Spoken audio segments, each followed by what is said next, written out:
been a few days since we said bye to the others in Nasha Town.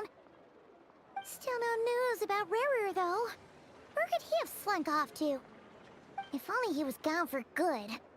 But with all the trouble he stirred up before, there's no way we've seen the last of him. Hello! You must be the traveler in Paimon? Mr. Flynn has been looking for you. Unfortunately, there's been a serious wild hunt attack over at the quarry. He thinks it's time to regroup and figure out a plan. The wild hunt? Oh, uh-oh. We better get over there, right away! Come on, let's go!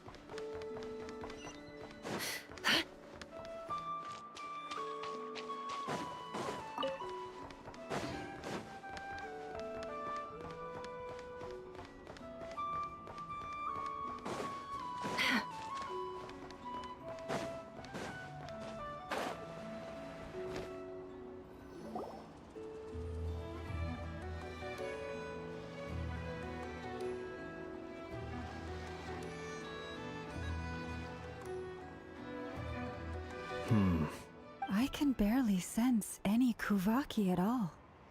This whole area feels like a soulless husk. Looks like his appetite truly is insatiable. As if the power of that energy cannon wasn't enough.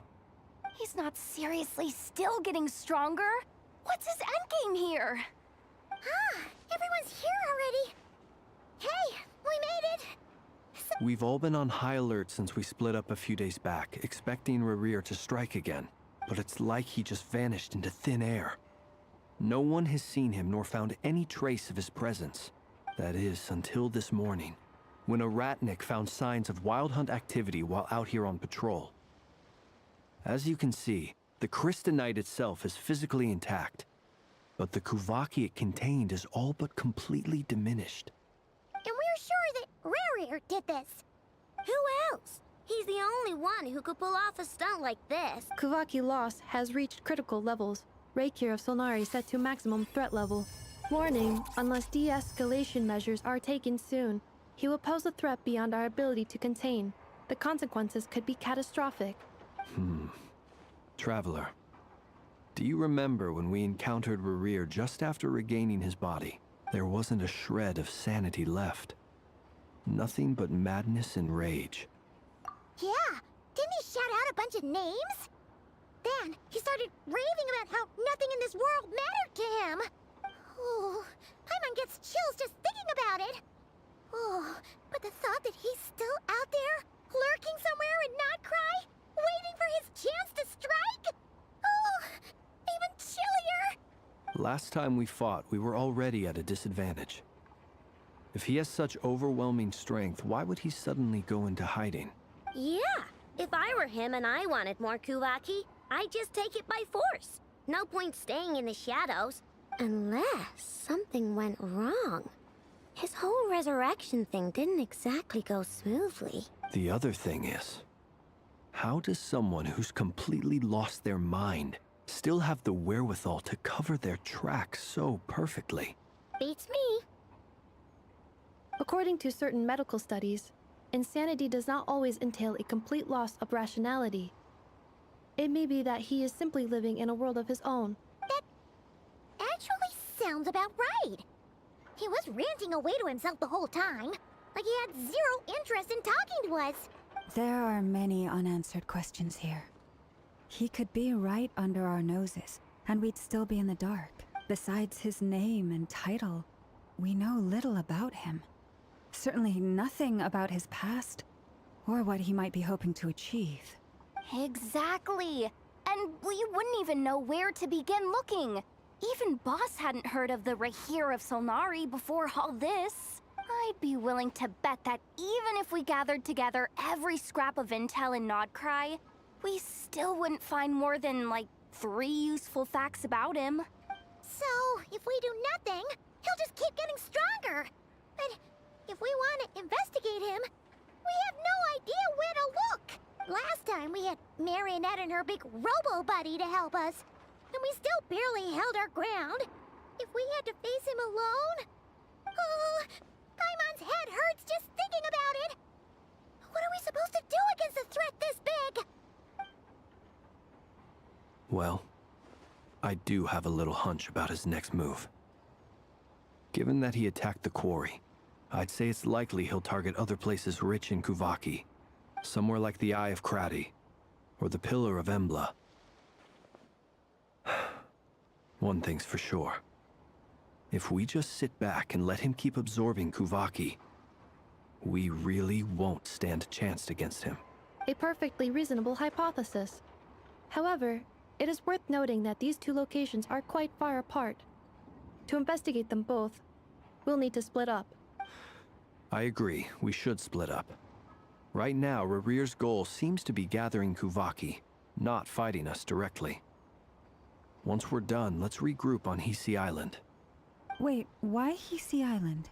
If I recall correctly, your largest goddess statue was carved from Kuvaki-rich ore, was it not? That's right. Yes, it could well be a potential target of his. I should head back and start evacuating the pilgrims.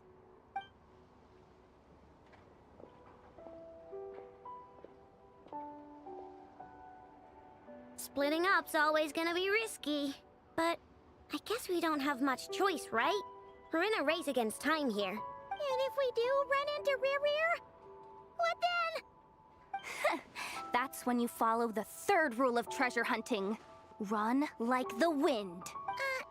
Didn't you say the third rule was go with the flow? I don't know. Did I? Anyway, whatever. In this situation, go with the flow means go find backup. Agreed. If anyone finds so much as a trace of Rarir, do not pursue him. All right, we'd better get moving. Come on, Inefa, let's go.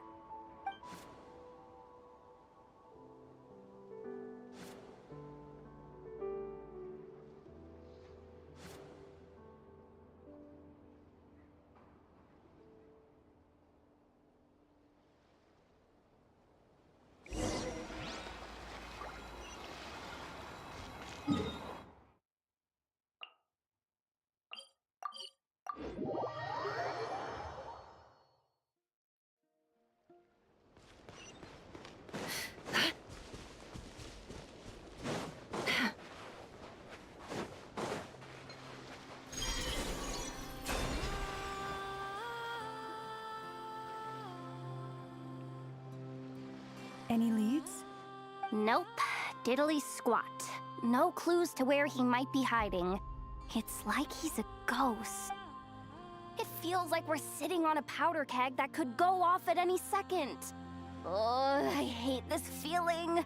I'd rather face him head on than be left hanging like this. So, you guys didn't find anything either? Not loving the word either. I questioned a few Ratniki and eventually narrowed my investigation down to one suspicious individual. But by the time I got to his place, he was already gone. Almost as if he knew someone was on to him. Either that, or he's just extremely cautious, and doesn't stay in one place for long. He's been biding his time for a while now. The question is, where, or what, is his next target? No idea. Since regaining his body, he seems to have lost all interest in the fragment in my possession.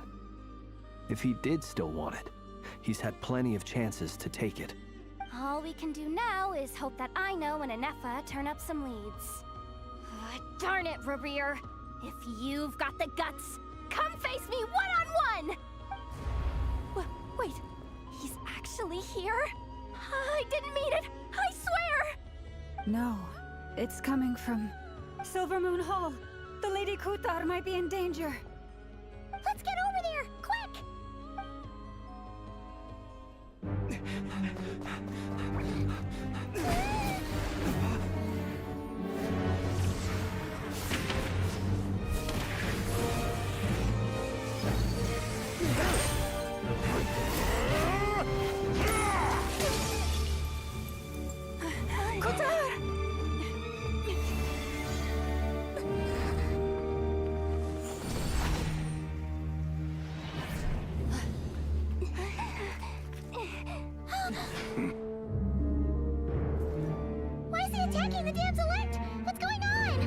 No time for questions.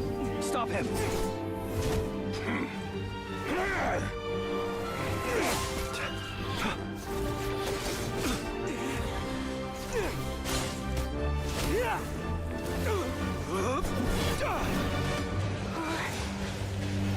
This is insane. Yehuda, get Kutar out of here!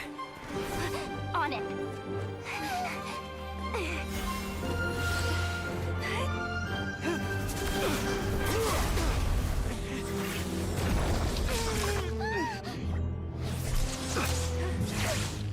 Look where your feeble light has gotten you. Now, you shall plunge into darkness. Felindus, soon, I will find a way. Watch out!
Find them. Even if it means turning this place to ashes.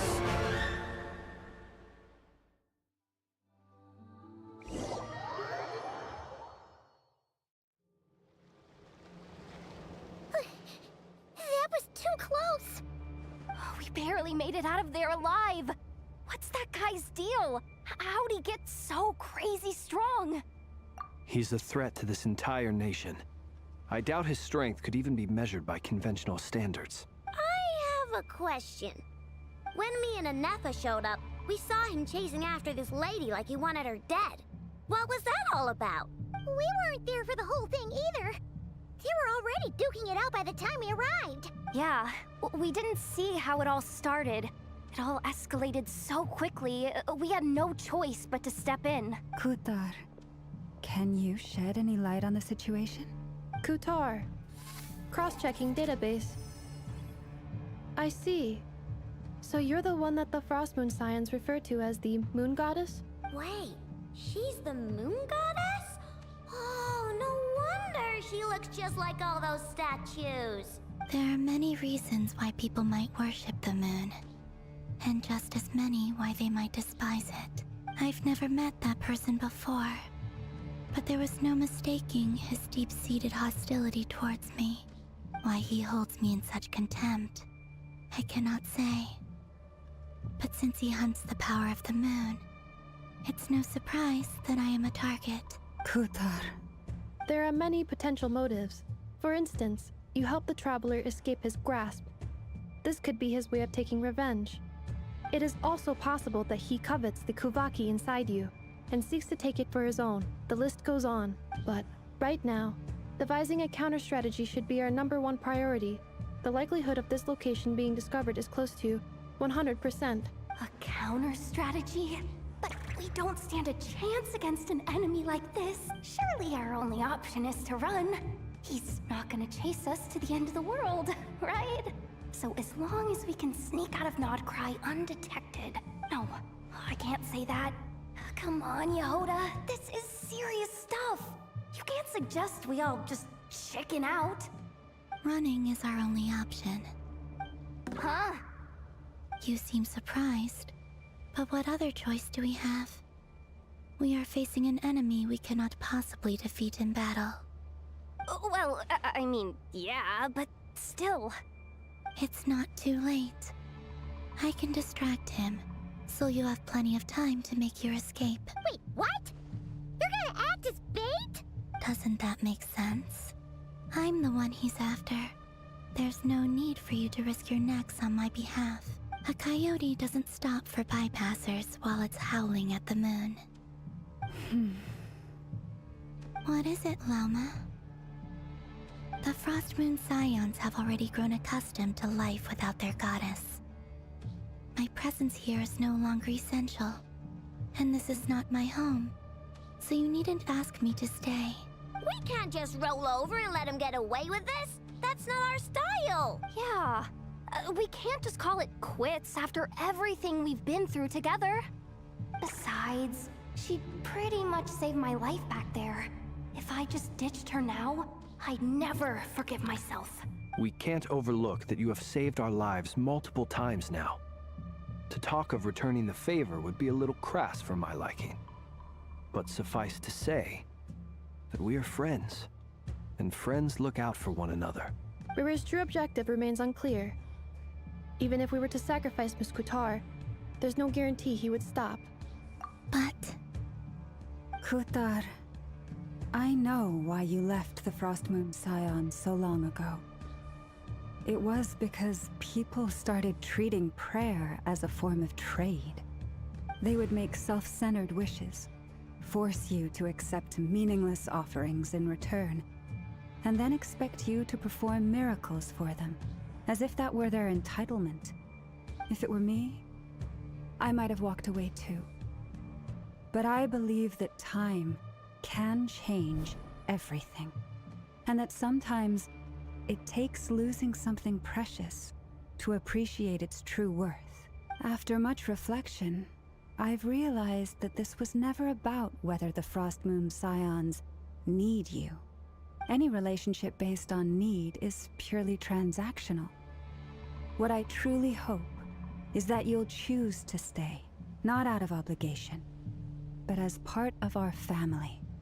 You were born here, and now you've returned. Who knows? Perhaps it was the moonlight that guided you home.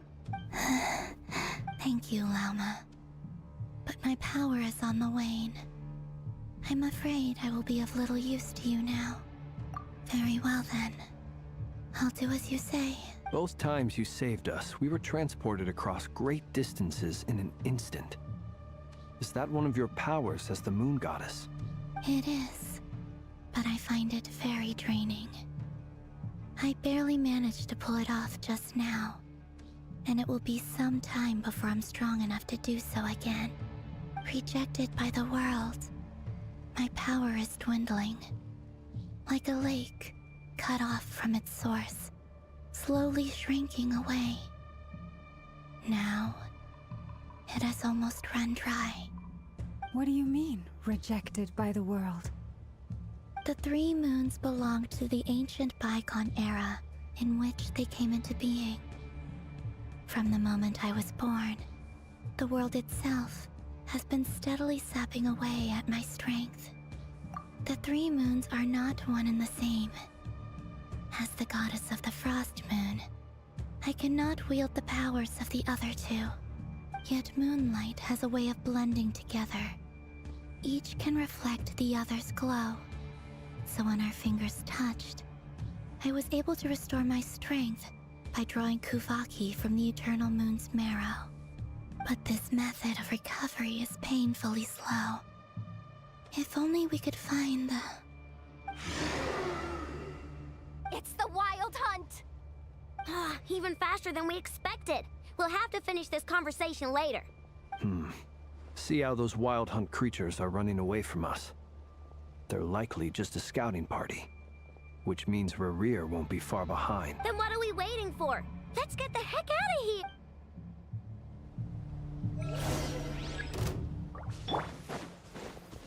Installation chamber You're blind! Look, you're aiming! With one heart, Oh, they just keep coming! This is driving me nuts! Rerir's closing in on us. We need to pick up the pace.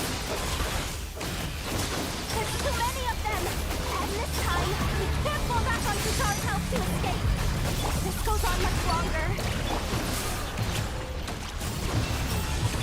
So, feel the dark. Close your eyes. Be silent. Beware the creatures of the night. Preparing for dust up. Defensive mode engaged. With one heart, we pray. Yes? Close your eyes. Night falls. Be silent. Close your eyes. The night cometh. Cleanup sequence initiated. Annihilation mode. Getting done, weather bomb!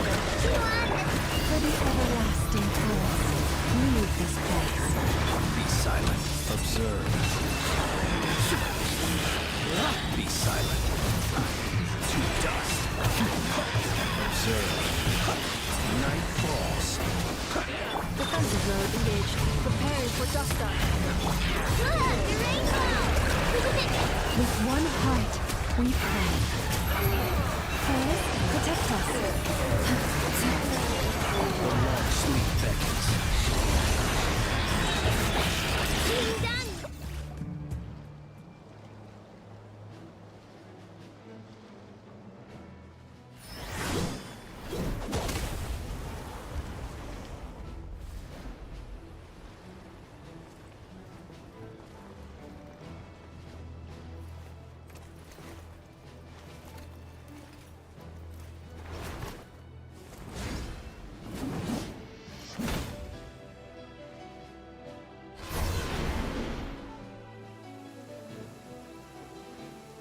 What's the matter? Bit off more than you could chew? Hold up! Who are you? Uncle Varka! You're back from Amspartnir? Whoa! You're Barca? Grand Master of the Knights of Favonius? We could save the intros for later. Right now, let's get you all out of this hellhole. Oh, is that where I think it is? That's the one. Come on, move! There's no time to waste.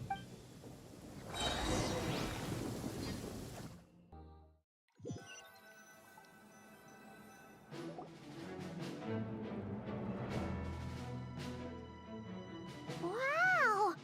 Where are we? This is so well hidden. Well, that goes without saying. This is the Knights of Favonius' meeting place in Nodkrai, and a contact hub for the Northern Intelligence Network, aka the Black Market of Intel. No matter what faction you're with, it's the place to buy and sell information. Their headquarters are in Nodkrai, but they've got contacts in every nation.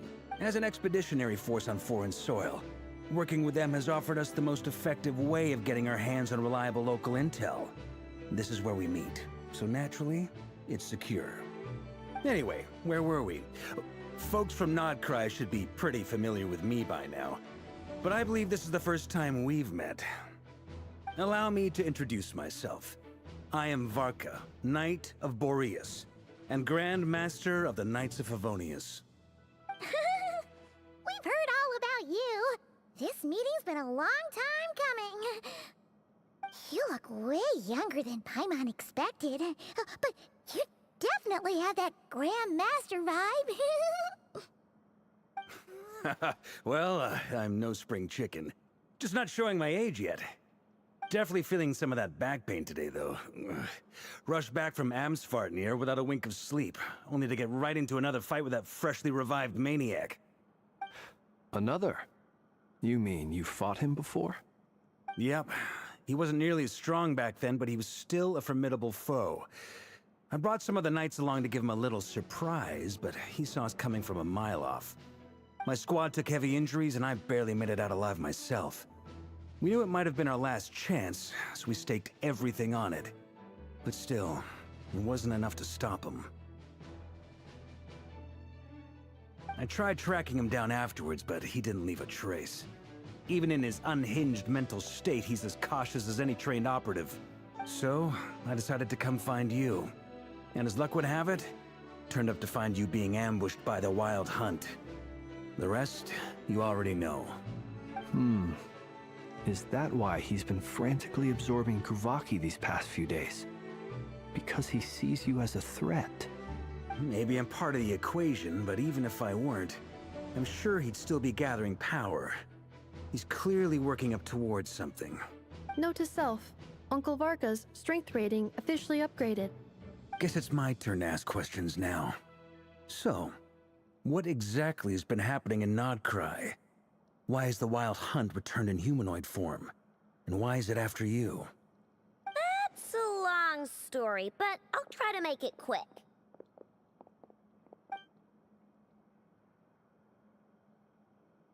Wow, I had no idea so much had happened. Sounds like you guys have really been through it. So, the Kutar is actually a Fatui Harbinger. And all this Wild Hunt activity in Nodkrai is the work of the Raker of Solnari, one of the 5 sinners. Oh, that's a lot to take in. Need some time to wrap my head around it all. I'm truly sorry, Mr. Varka. You stood with us against the Wild Hunt, and did everything you could to stop it from escalating into a full-blown catastrophe. And then, the one time you're away, it all comes to a head and all your hard work gets undone. You've got nothing to apologize for, Miss Moonchanter. You can plan 100 steps ahead and still slip up. That's just life. No one knows what tomorrow holds. You can't predict which way the wind will blow next. And, to be perfectly honest, I can't say I'm surprised. For all the times we've defeated the Wild Hunt in the past, we've never been able to completely wipe it out. Turns out, we were just delaying the inevitable. But now that a new variable has come into play, fate may well take a different course. A new variable? You mean us? Who else? And in a strange way, I think his resurgence might not be an entirely bad thing. The Wild Hunt is like an unrelenting force of nature, but Rerir is an individual with an agenda. He's gotta have a weak spot somewhere. That said, while I was explaining everything just now, some of the points that Mr. Flint's added caught my attention. You mean about our mystery ally? That's right. From what you've said, not only did they lead you straight to some key files, they also shielded Hisi Island from a lethal Kuvaki blast. I don't know who or what could pull something like that off. Heck, even Miss Columbina doesn't have a clue. I hadn't heard the story about those files. Would you mind repeating their titles for me? Wild Hunt Phenomena Log, a Nodkrayan Ratnik's Field Journal, and Kuvaki Survey Log. Oh. No. Still doesn't ring a bell. Another dead end. Guess all we can do now is hope that our mystery ally keeps showing up when we most need them. Still, it's safest to assume they won't be intervening again. From here on out, we'll have to resolve this crisis by ourselves. Your intel also explains something else I've been wondering about. The reason I led my team to Amsfarnir was because we'd had reports about a possible source of the Wild Hunt showing up there. But once we looked into it, it turned out to be a red herring. I don't know who was behind it, but clearly, it served its purpose. I doubt it's by chance that he happened to make his comeback while my attention was diverted. And from everything you told me, it sounds like his scheming began well before his return. So maybe luring me away was all a part of his plan. But is it even possible that he orchestrated all of this by himself? The Moon Maiden and the Raker of Solnari, in Nodkrai of all places. The way everything is unfolding, it can't be a coincidence. So, what do we do now? Got any ideas? Right now, we've got at least 3 things to consider. Let's go through them one by one. First, we need to figure out how to take down Rerir. If we can't beat him in a straight-up fight, the rest won't even matter. To my knowledge, the bulk of Nodkrai's fighting force is already gathered here. But even with everyone united, we're still no match for Rerir in his current state, let alone with his power still growing. What if there was a way to tap into a new power of our own? How so? Have you thought of something, Columbina? 3 moons once watched over this world. The Eternal Moon was the largest. The Frost Moon was the brightest. And the Iridescent Moon was the most mysterious. They say that back then, the 3 moon goddesses wielded immense power. Enough to shape the workings of the world itself. I now bear the Frost Moon's power, and the Eternal Moon's marrow resides within the Traveler. Hold on. Are you suggesting? The iridescent moon, the last piece in the puzzle. That's right. If we can find the iridescent moon's marrow, I will be able to regain my strength much more quickly. The 3 moons are said to stir the tides and illuminate all things. Perhaps they hold further secrets beyond our understanding. According to my analysis, the solution is feasible. However, it is subject to one major condition. How do we locate the iridescent moon's marrow? I know a way, but we will need to visit the Fatui's Experimental Design Bureau. The Experimental Design Bureau? Are you saying we need to involve Marionette? Yes. I must speak with Sandrone. It's a long way from here to the Experimental Design Bureau. There's a high chance you'll be spotted. You shouldn't go alone. Then that's settled. Next up, our second priority. Somehow, we need to figure out Rarir's end goal. As you saw for yourselves, when he was still in his wild hunt form, everything he did was for the sake of recovering his body and resurrecting himself. His first act since then, after laying low for a while, was to try and assassinate this young lady. People's obsessions often reveal their greatest vulnerabilities. There must be a reason why he despises the moon so deeply. Perhaps it sheds some light on his title, the Raker of Solnari. The Wild Hunt has plagued nodkrai for centuries now. If we want to stop it for good, we have to get to the root cause of what's driving it. It's true. We still know very little about him. If Kutar hadn't given us that lead, we wouldn't even know his name. But where would we even start? I doubt even the Intel Queen of nodkrai has a clue, and she has info coming out of her ears. Oh? That's a rather hasty conclusion for someone who's so painstakingly meticulous when it comes to dealing with machines. Ah, she heard me.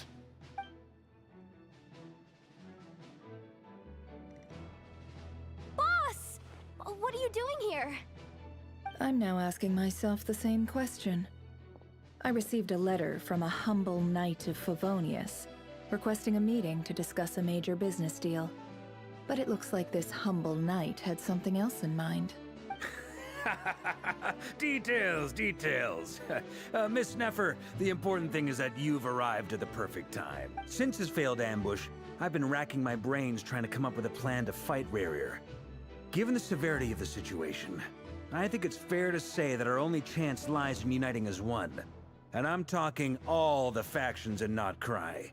We can't do this without the Curatorium, but I knew it'd be a tough job to win you over. So, I took the liberty of reaching out for a little chat. Wait a sec. How did you even hear about this place, Neffer? Didn't you say this is meant to be the Knights of Favonius' meeting spot? And a contact hub for the Northern Intelligence Network? And isn't it supposed to be super hidden? You really think he could have gotten settled in nodkrai without my help? Besides, I'm the one running this gig. Of course I know where the meeting place is. Allow me to introduce the current head of the Northern Intelligence Network. If it's intel you're after, she's your woman. Pretty much seen and heard it all. Please spare me the flattery. Let's cut to the chase. Seems like you've run into some trouble, huh? Well, this certainly qualifies as an unforeseen crisis. On behalf of the Curatorium of Secrets, I wish you all the best of luck. So you're just going to sit this one out? Why should I get involved?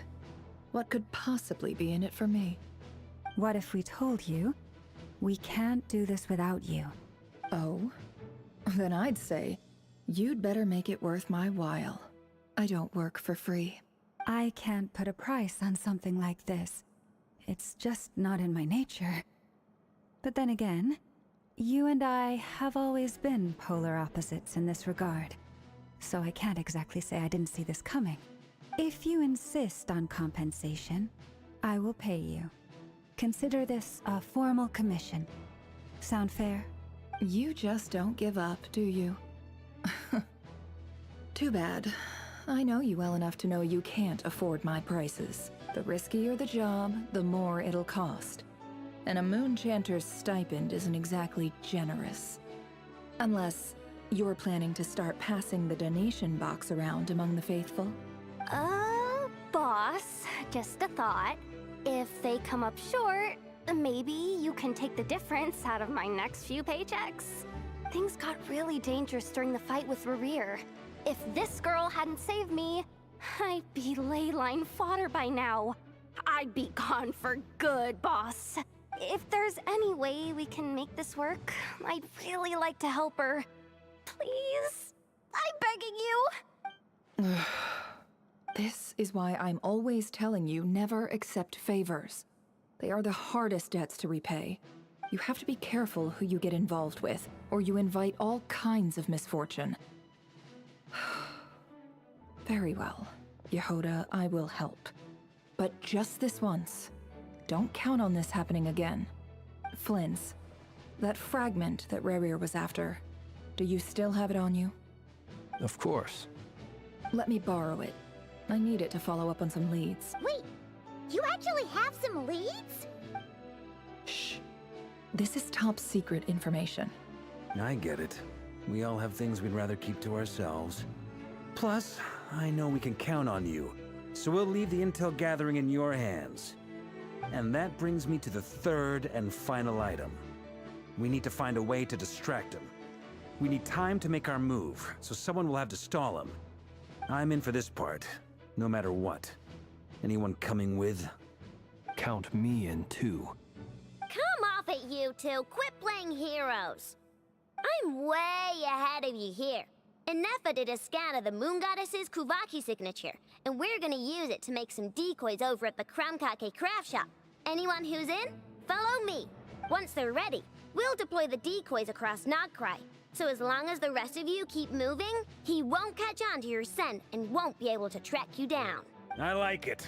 Genius idea. No biggie. All right then, we'll split into 3 teams. Once your team has finished their mission, return here and wait for the others. Dismissed!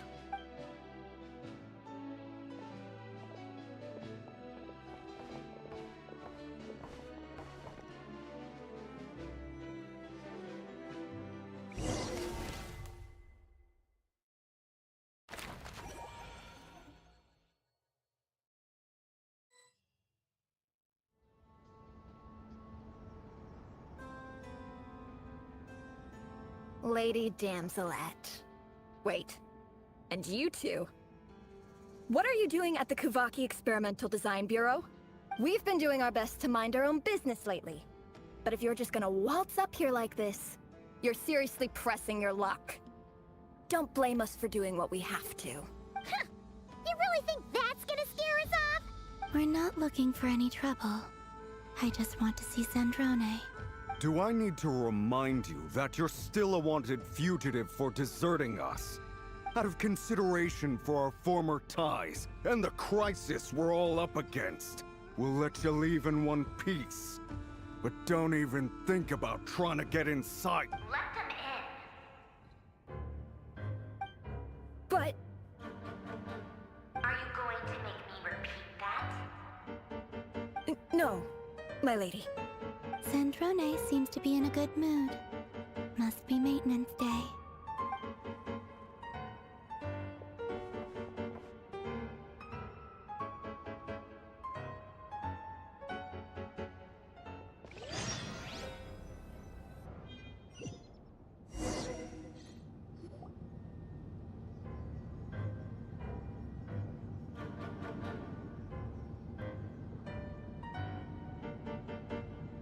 So tell me, to what do I owe the honor this time? Actually, before you answer that, just so we're clear, we're not colleagues anymore, Columbina. I don't owe you anything. I promise it's nothing big. It seems like you've gotten the wrong idea here. The only reason I let you in was because I was bored. It seemed like a way to kill some time and satisfy my own curiosity. Whatever miscalculations I may or may not have made in the past, I haven't lost the plot enough to even consider sticking my neck out for your sakes. I'd like to speak with Arlecchino. What? Huh? You mean the knave? I'd like to speak with Arlecchino. Is she a nodkrai? No, she's not. Once the work on this facility was completed, she went back with the rooster and Regrator. The only ones in nodkrai are me and... What is it you need to speak to her about anyway? Rerir is hunting me. If I'm going to face him, I must first retrieve the lost moon.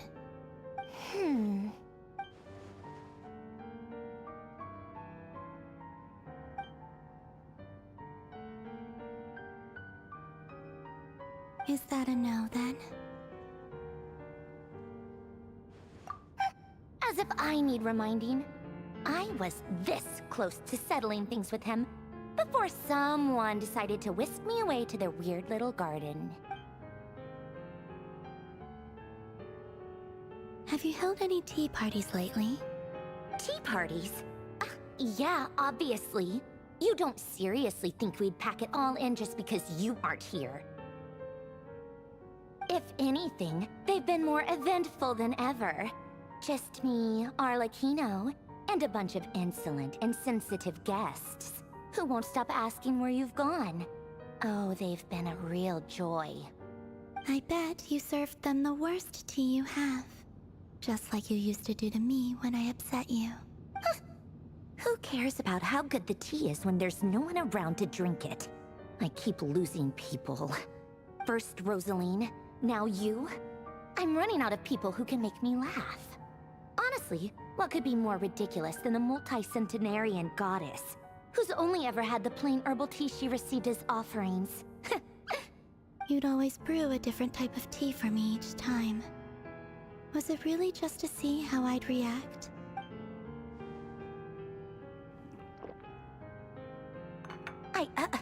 Well, duh. Why else? Watching you squirm was practically my only form of entertainment.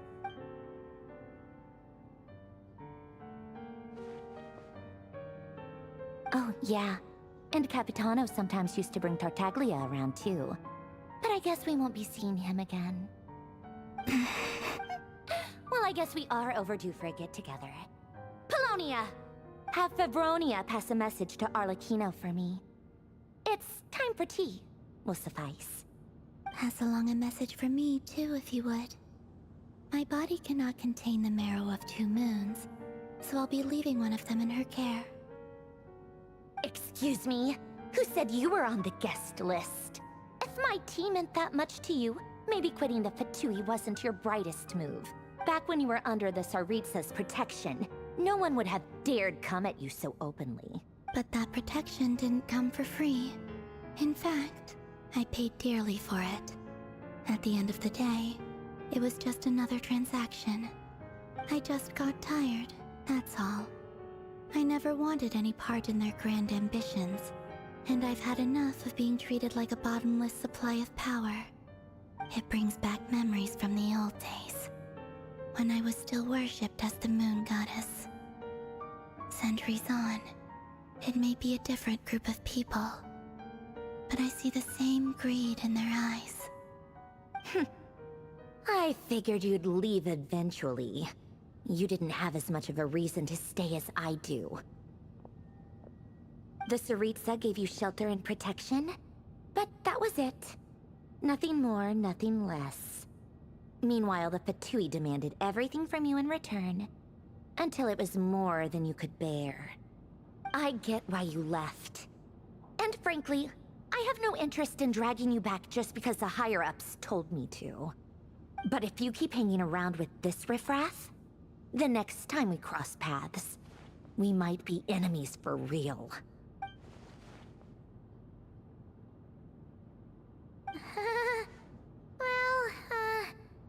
Guess that's our cue to leave? That might be your plan. But it sounds like someone else wants you to stay a little longer. Huh? What do you mean? Listen.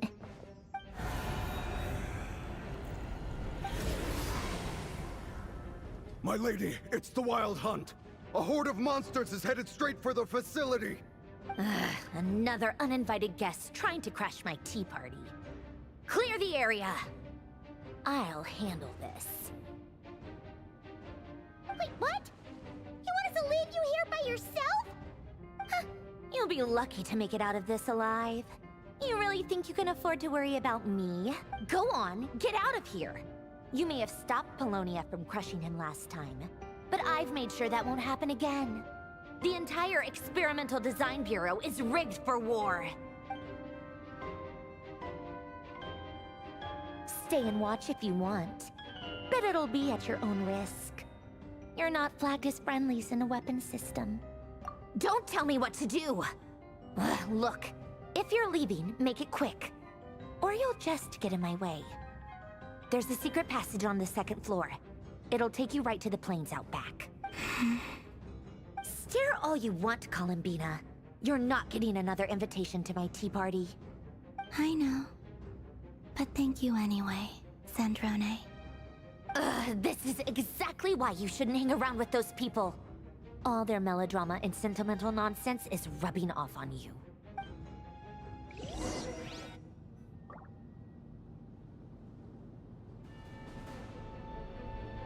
Come on then, Mr. Right here. Let's pick up where we left off. It's your Wild Hunt monstrosities versus my beautiful creations. Let's see who comes out on top.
Polonia! Get him!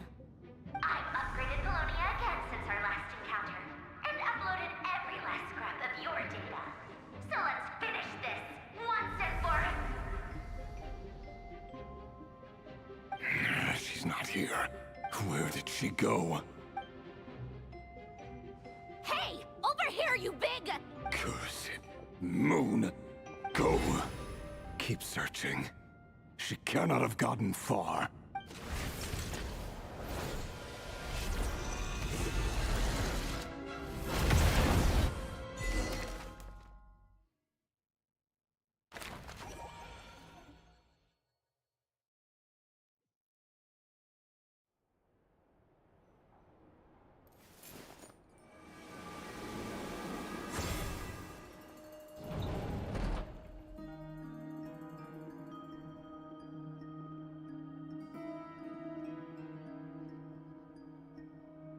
So this is your method for investigating Rarir's past. It almost looks like some kind of ceremony. Good deduction. But it's quite a different affair from what you're used to with the Frostmoon Scions. Whoa! First time I've ever been in here. Boss always said it was off limits, so I pictured some kind of creepy dungeon. But it's actually kinda nice. Oh, I guess this must be Sumero decor? That's where Boss is from. And that nice shopkeeper who sold me my treasure compass. I'm not sure exactly what you've got planned, but it looks like you're all set. When do we begin? Whenever we wish. But for some reason, I've got a feeling this isn't going to end well. I've never faced Rarir myself, but from what you've told me, his power is beyond anything I could imagine. I, on the other hand, am just an ordinary businesswoman. Our paths should never have crossed, yet here I am, forced to make an enemy of him. If you ask me, you're about as far from ordinary as it gets. So what are you saying? You're getting cold feet? Once I take a job, there's no backing out. Still, I have to ask myself if the power I'm relying on will even work on an opponent of this caliber. And also how to make sure I come out of this alive if things spiral out of control. Death is the one thing we can take for granted. It is the great equalizer, however fortunate or unfortunate we may otherwise be. So it's important to consider how to spend what lifespan we have left. Come on, boss. Lighten up. Quit talking about death. It's bad luck. For once, I agree with you. When you're up against a foe like Rarir, there's no such thing as being too prepared. Is there anything I can do to help?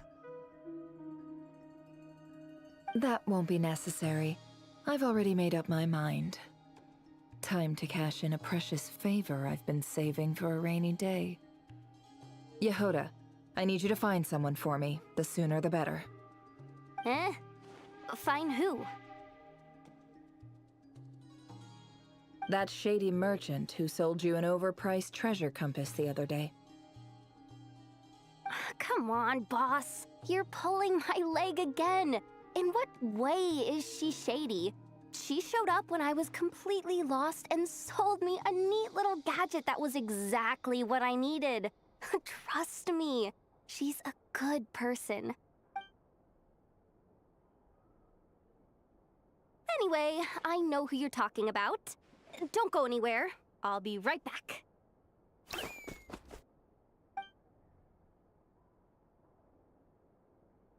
Quit grabbing me. I genuinely can't run any further.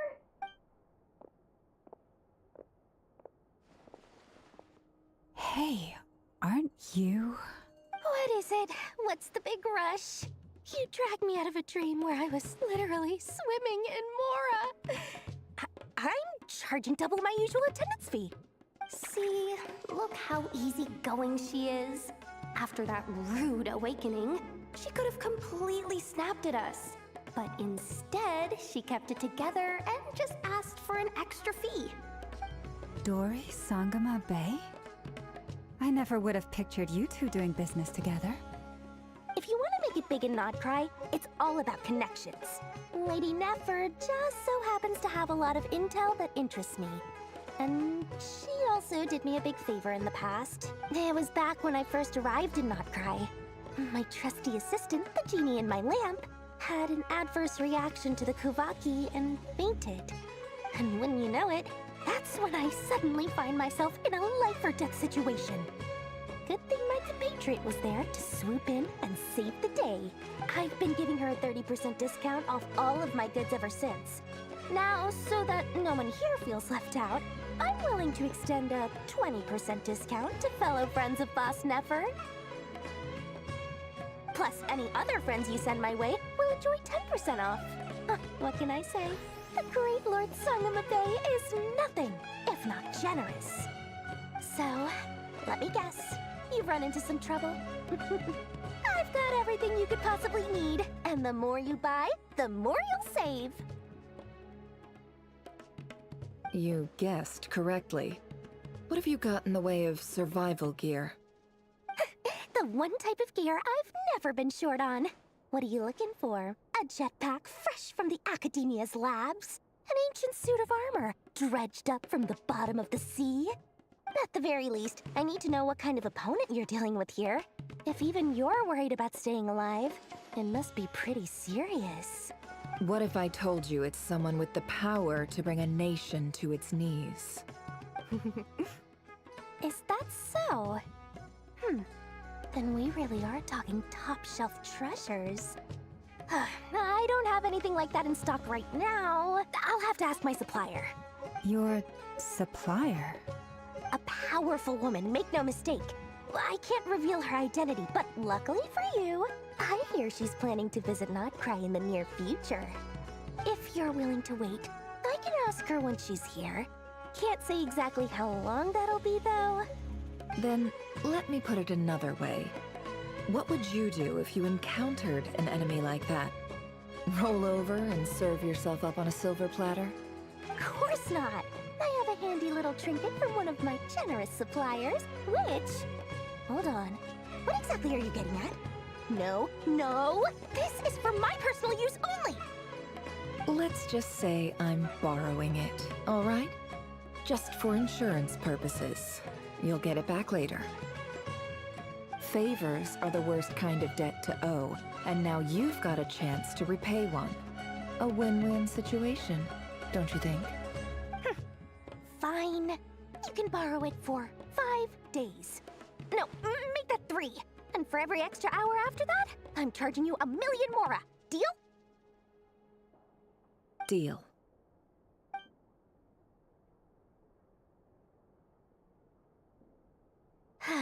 What a way to start the day.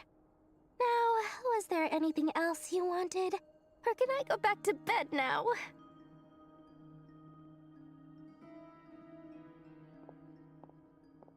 That will be all.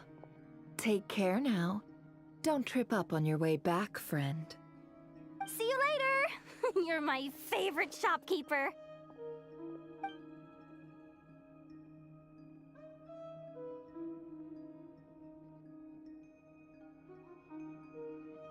Excellent. Everything is well and truly ready. The ceremony can now begin. After initiating the ceremony, your minds will follow me wherever I go. You will see many strange things in your mind's eye. So remember, don't be frightened, and don't make a sound. Now then, let us peer into the Raker of Solnari's past.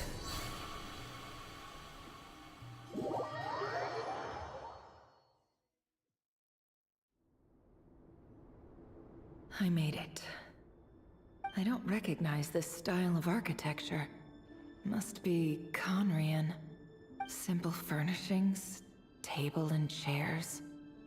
It's a more ordinary house than I might have expected. Looks like the fearsome Raker of Solnari came from surprisingly humble beginnings. Unless this passed for luxury in Conria. Unlikely. Anyway, I'll keep exploring.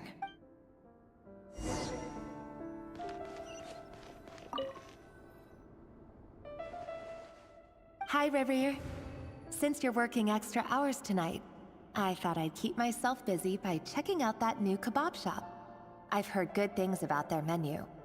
I'll test it out, and if it's as good as everyone's saying, let's go back together sometime. P.S. New stash from the Universitas Magistrorum. I brought some goodies home. A few teacups and a pin rack. Hope you like them. They didn't sign their name. But they must have been close. Sounds like they were living together.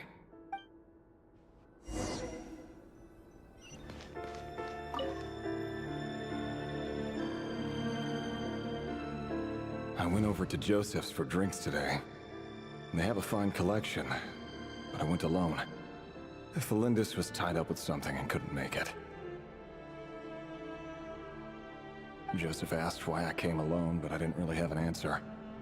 He then went on to ask about other things. If you ask me, someone who asks that many personal questions is too nosy for their own good. But if he invites me again, chances are I'd still go. Felindis. That's the same name Rerir mentioned.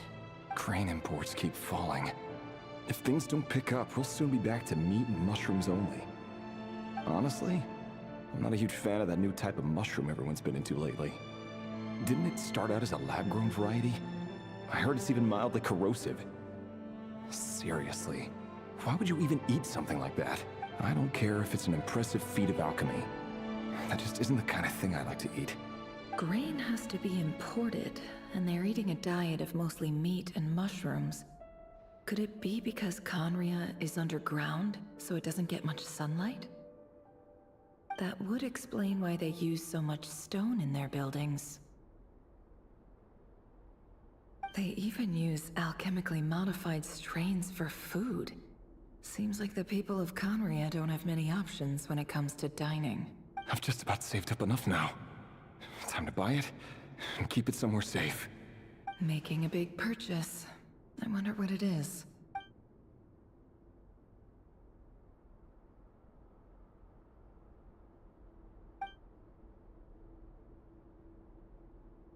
He really is a professional. No wonder he's so good at covering his tracks. Despite what he's become, it seems like he's retained certain habits, at least in this regard.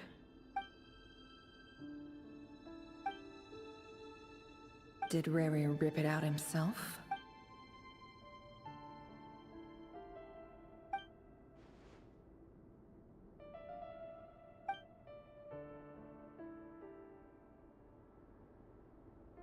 Before I met you, I was convinced that my heart was nothing more than a stagnant pool. The burial place of a fallen moon. A withered, windless grove where the waters rested forever unrippled. It was you who helped me see that my heart hadn't entirely withered away. That it could still beat to the rhythm of love. This is just trivial sentimentality from the looks of it. Why would he go to the trouble of hiding that? The burial place of a fallen moon.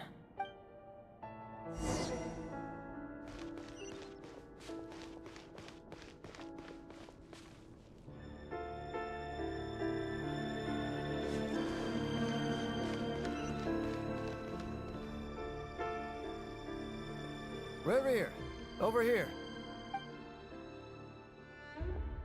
Dane! Oh, and, Vedelfin here? What a surprise to see you here, sir. Hello there, Rerir. You need not address me so formally outside of court. He doesn't get that much free time, so I invited him over for a drink. Even the court prophet deserves a break every now and then, right? Well, I'm flattered. So, what are we discussing today? Hey, don't look at me. As far as I see it, we don't need an excuse to have a few drinks. Come on, don't give us that. Didn't you say you were about to pop the big question? How's that coming along? Who'd have thought the great Twilight Sword was an even greater gossip? I just didn't expect you to be the first one to settle down and get married, that's all. Yeah. If you told me that a few years ago, I wouldn't have believed you either. So, Are you planning to come clean about your job then? I'm guessing you still haven't told her. Sure, I'll have to tell her at some point. But I'll need to pick the right time and place. To be honest, I have no idea how she'll take it. Come on, stop being such a pessimist. For all you know, she could be thrilled. I bet she'll be much more impressed by your actual job than the one she thinks you're doing now. A member of the King's Guard. Quite the cover story. Does the king himself even know? Of course he does. Anyway, enough about me. How have you been? Me? Same old, nothing much to... Huh? What's up, Ved? It's nothing. Vedifulnir, Daneslif's elder brother. Renowned throughout the court of Conria as the Visionary, and said to possess a wisdom far beyond the reach of any ordinary man. And yet, despite the gulf between us, he seems to have something to say about me. Does he even know me? Does he see me as a friend of his brother, or just another of the Vinster King's blades? Why did he react so strongly? Was it really to do with what we were talking about? Brown, curly hair and brooding blue eyes. So this is what Rerir looked like back in the day. Perfectly normal. No different from anyone else. As frightening as this monster is in the present, there's something even more unsettling about seeing the human he used to be.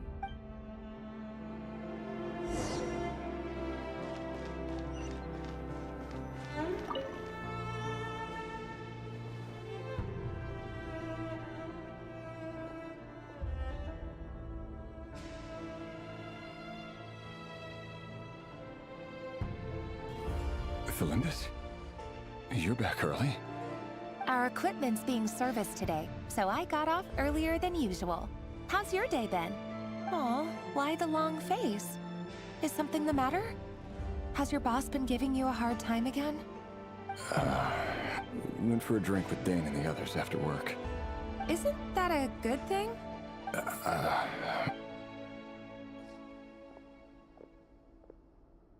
Vedifulnir showed up today too.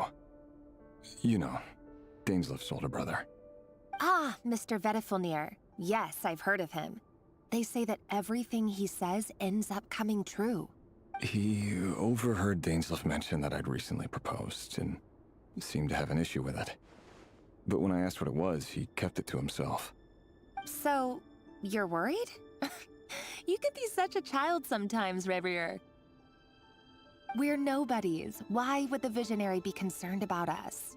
I'm sure someone in his position has much bigger fish to fry. Maybe you're right. You worry too much, Rerir. We've been together for ages now, and everything's been going so well, has it not? You've even proposed to me. So, you do remember. Tell me then. What's your answer? Like I said, I need some time to decide. You can't just rush into things like this. We may be nobodies in the grand scheme of things, but if we want things to work out, we've still got to plan ahead. All right. Take your time. Nobodies. Sounds about right. In the eyes of people like Vedifulnir and Daneslif, what do we matter? Can someone whose gaze is so fixed on a far-flung future even see the present clearly? Besides, the dynasty's fate rests with the king and his inner circle. Whatever I do, it won't make much difference. Meanwhile, every idea they come up with and every decision they make, it affects everything. These days, the king is lost in his research, and the purge of the Crimson Moon bloodline grows ever more intense. The opposition tried to speak out, but nothing came of it. And I'm under no illusions as to why. Because we eliminated them and got rid of their bodies. A man can have 1,000 reasons to carry a sword, but there are few good excuses to use it. Yet the king has never even considered a gentler approach, and He never will. What becomes of someone who kills on another's behalf? Can he ever find true peace?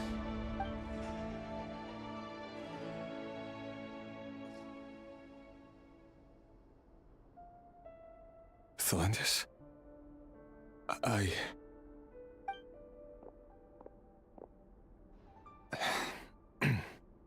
It's nothing. You were right. Fate has never smiled upon nobodies like us. But by the same token, it's unlikely to bear a grudge against us either.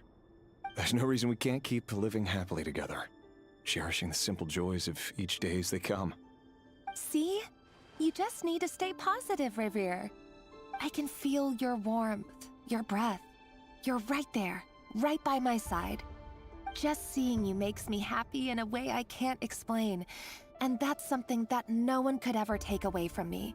So smile, my love. Let go of that frown. You're right, Thelindis. I've just been overthinking things. That's better. Getting caught up about things like this will only ruin our evening. Speaking of which, all set for the ball tonight? I need to go get ready. You go ahead. I just have a few things to take care of, then I'll come join you. Even busier than the big shots, huh? Fine, I'll go get started. But don't be late. If you keep me waiting too long, I won't be a happy bunny. Relax. I'll be there. Seriously, though, you drive a hard bargain. You're really gonna leave my proposal hanging and still expect me to take you to the ball? Well, that goes without saying. I already told everyone I'd be coming with a dance partner. Besides, they're two completely different things. Let's take it one thing at a time, all right? All right. White outfit it is. It seems like Rerir was deliberately hiding his ties to the intelligence services. By giving the impression that he was just an ordinary member of the Vinster King's Guard, he clearly doesn't want his would-be fiancée to know about his other life. Then again, that's hardly surprising. People in the intelligence trade rarely do. Who'd have thought we were in the same line of work? Let's dig a little deeper.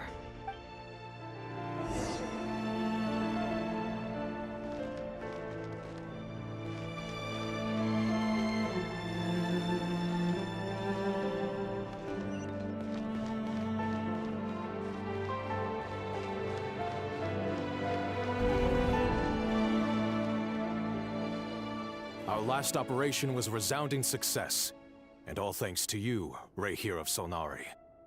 In total, we apprehended 32 dregs of the Crimson Moon, and 67 accomplices. After all these years since the dynasty's fall, so many of them still linger on. Indeed, it cannot be denied.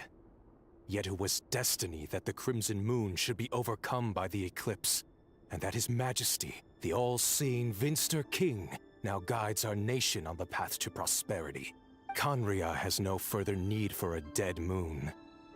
But alas, there will always be those who refuse to see the truth, choosing instead to romanticize the past. That's not entirely true. Much about the Crimson Moon era was worthy of remembrance. And that's exactly why they keep trying to see it restored. Many of its secrets remain unsolved to this day. As it happens, that's precisely the field of study my partner is devoted to. You still haven't told her what you really do for a living. Where would I even start? How do you tell someone that you're one of the king's hand-picked executioners? That your hands are steeped in blood? You didn't choose this life, any more than I did. Orphans like us don't get a say. But I'll sure as heck be the one to pay for it. Speaking of which, we need to be more rigorous in the way we identify direct descendants of the Crimson Moon. Someone, it seems, has strong opinions about my future plans. Most likely my marriage in particular. Your concerns are not unfounded. They've taken out many of our colleagues these past few years, and for that very reason. These are no helpless lambs we're leading to the slaughter. They're wolves in sheep's clothing. Take care, Rahier of Solnari. I look forward to toasting you at your wedding. Thanks, Thorkel. You look after yourself, too.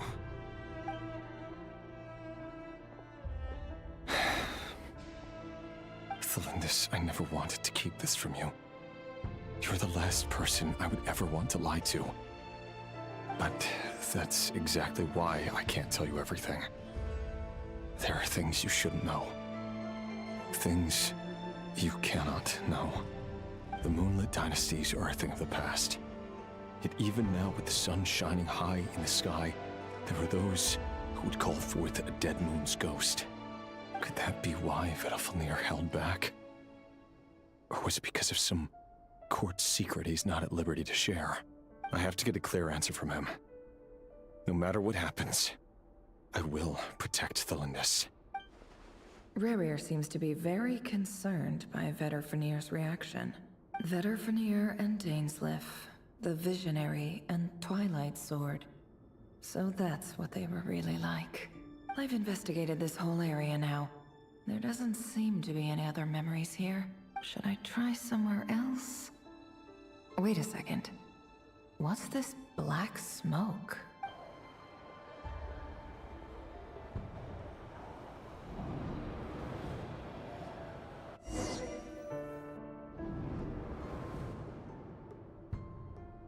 So, he's late after all.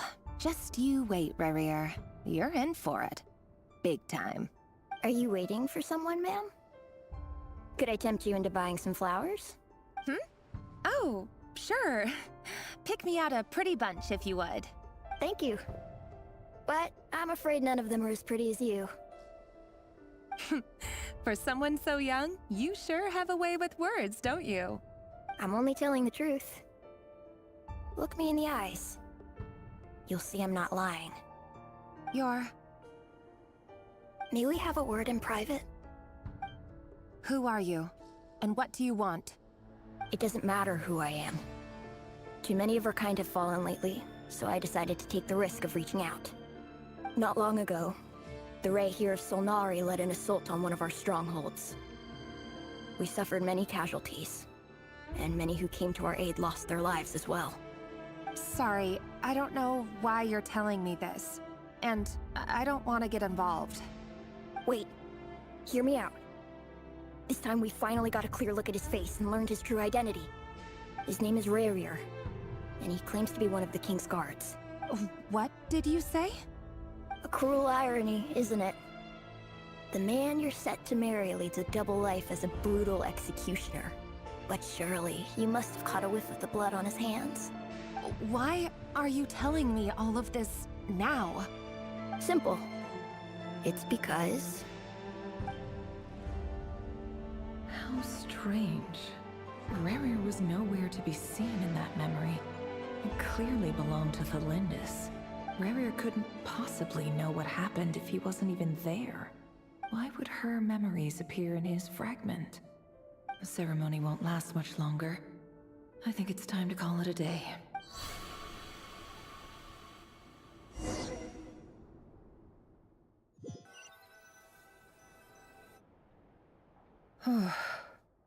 So that was your doing? Did you just pull us inside Rerir's fragment to spy directly on his memories? Any more questions, and I'll have to start charging. I had no idea you could do that, boss! Seriously, that was amazing! We're not worthy. We're not worthy! I gotta admit, though, I'm itching to see what happens next. Feels like we barely scratched the surface. I'm just as curious as you are. But the ceremony only allows for limited time inside. That's all we can see for now. Luckily, we managed to learn quite a lot. So far, so good. I just hope especially the group with the Traveler. Their mission is a risky one. Let's hope it's all going smoothly. If you're worried about them, go see how they're doing. If I know boss, she's gonna need some time to write up all the details and make sure it's all coherent. I'll stay behind to lend a hand, but feel free to head back and meet up with the others.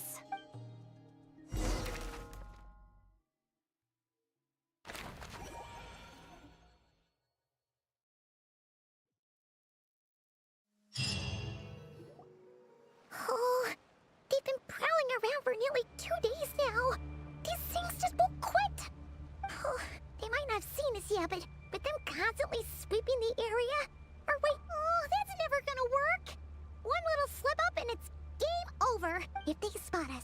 run straight back to Rare.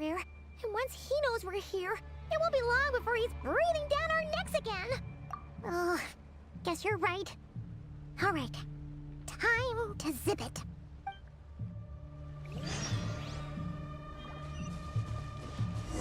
Quick, hide! We almost got spotted!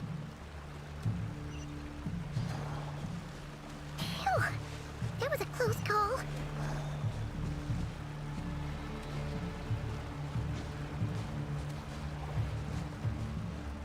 Watch out! He's coming this way!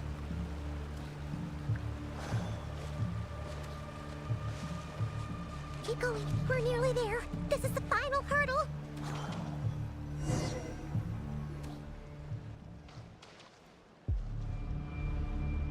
Oh, they're so into these things.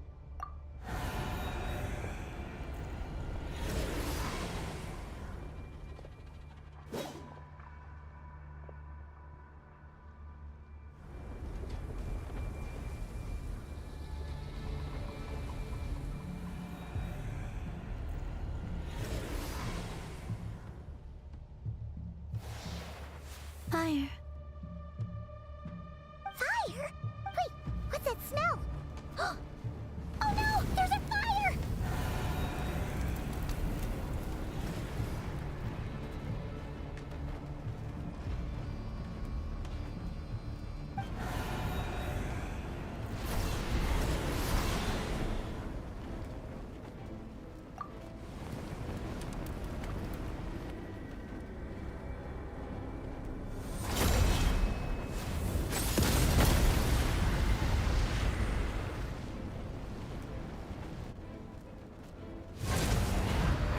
Sandrone was right.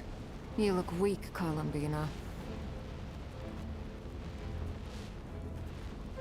The old you would never have let such lowly creatures bar your way. Word has it that you did something for the Tsaritsa, and that's why you've lost most of your power. Freedom comes at a heavy price, doesn't it? It's Arlecchino! You came!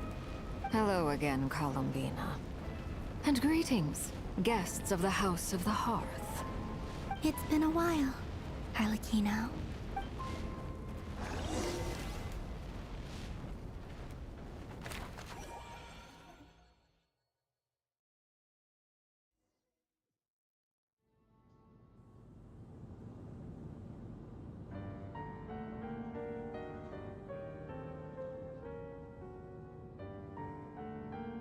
Stupid right here of stupid Solnari. Ugh, whatever. I've got all the data I need. Next time we meet, you're finished.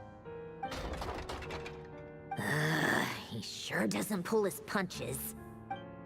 Excuse me, do you need a hand? You can do me a favor by staying out of my way. Can't you see I'm busy? Wait a minute. I recognize that voice. Hello, Miss Sandrone. Father sent us over to help.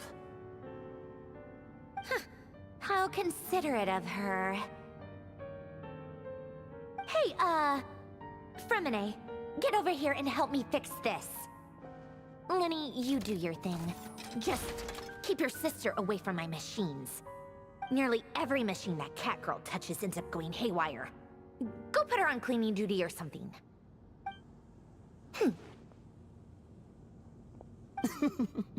Then let's start downstairs. Fremine, we'll leave this place to you. You've got it. Wait a second.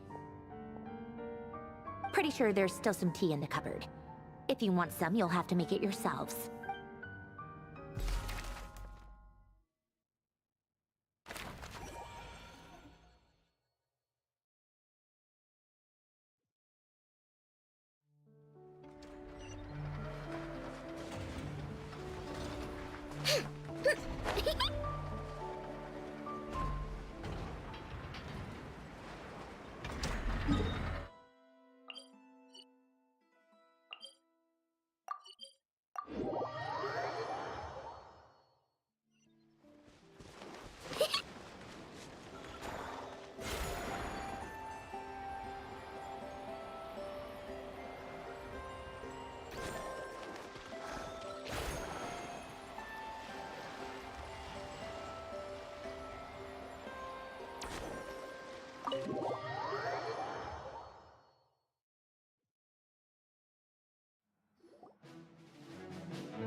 It's a relief to see you all made it back in one piece. Huh? Feels like there's quite a few people missing. Where's Flint's and the others? And what about Nefer? I returned ahead of them.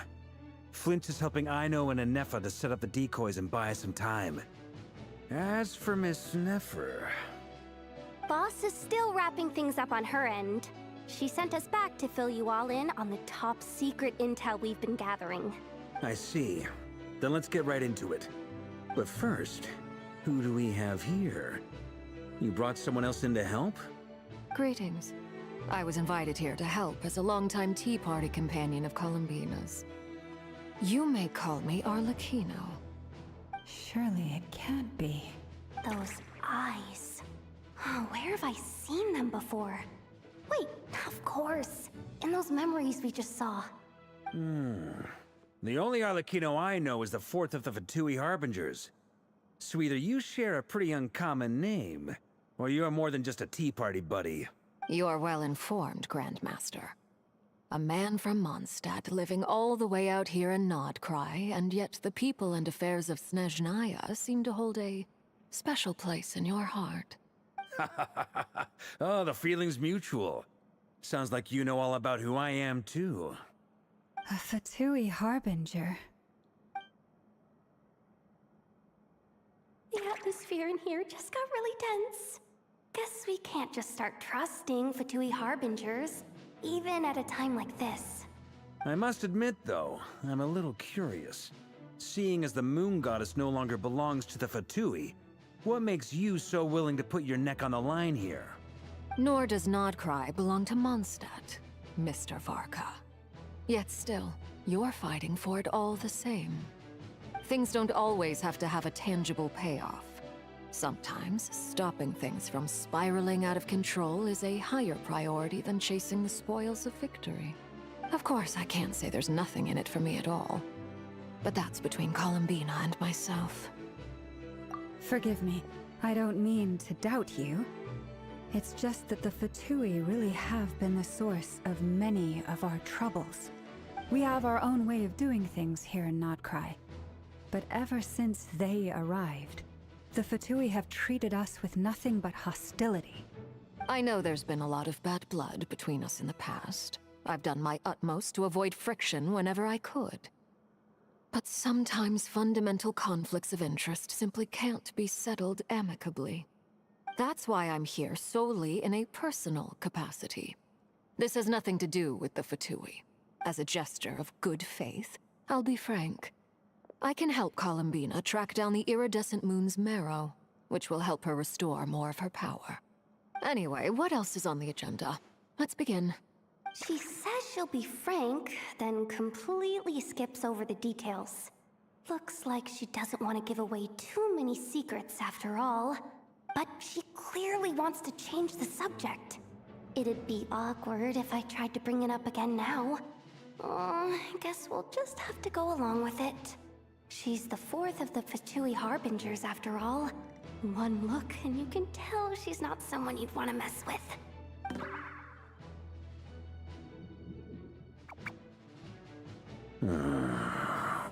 Well, since Miss Arlecchino sounds confident in her ability to handle that, we'll proceed to the next topic. Yehoda, time to share that top-secret intel. Alright, listen up everyone. First, we now know that Rerir was originally a Conrian secret agent whose primary mission was to hunt down and assassinate the so-called Dregs of the Crimson Moon. The Dregs of the Crimson Moon?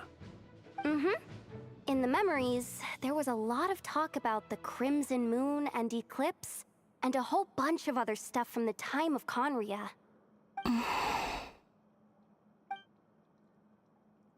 To my knowledge, those were the names of two different Conrian dynasties. Long, long ago, it is said that the people of Conria worshipped the Crimson Moon, drawing a mysterious power from its reflection. But one day, a coup saw the Crimson Moon eclipsed, hence the name of the new dynasty that replaced it, and how it became the new emblem of Conria. Still, Long after the Crimson Moon dynasty had fallen, the last ruler of the Eclipse dynasty, the Vinster King, still coveted the secrets it left behind. So, he sent the Rehir of Solnari to secretly hunt down the Crimson Moon's few remaining followers. In those days, Rerir showed no signs of madness. In fact, he was as normal as any other person. Oh, and he had a fiancé, or at least a would-be fiancé, called Tholindis. What's the matter? Pitifully, Granddaughter! Flinders!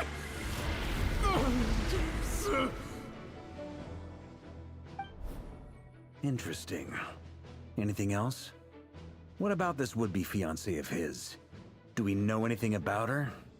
Well, she was a researcher at the Universitas Magistrorum, but it felt like she was hiding some kind of secret. Oh, and one more thing.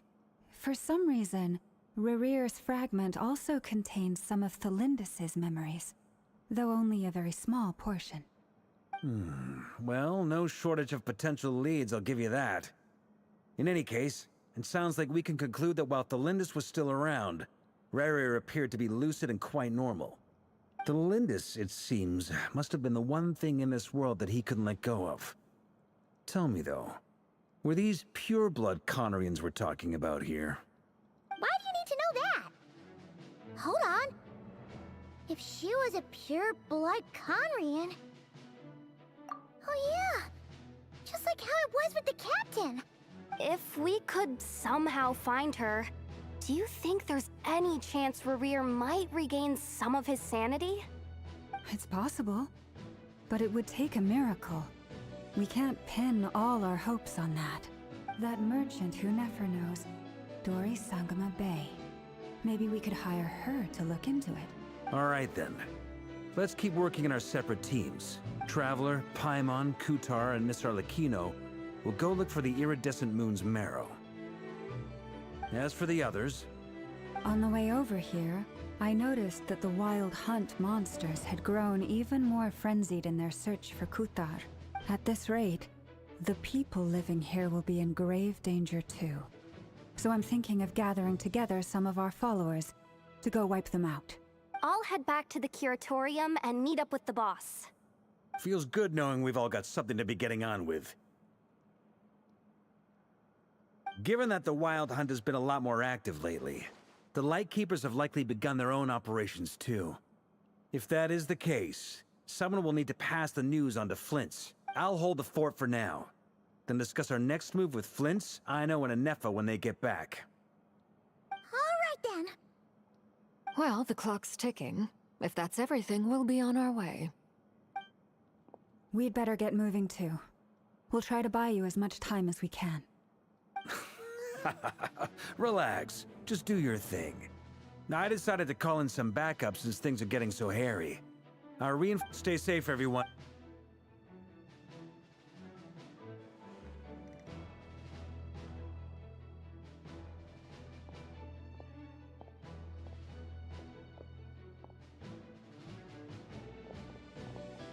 We're back. Did we get here a little early? Or a little late? A tad late. The others have already set off. To summarize, our resident moon goddess has found us a new ally, and Boss Nefer has uncovered some promising info. Everything going smoothly on your end? Not great. I don't know how long we can stall them for. The decoys are getting taken out way faster than we imagined.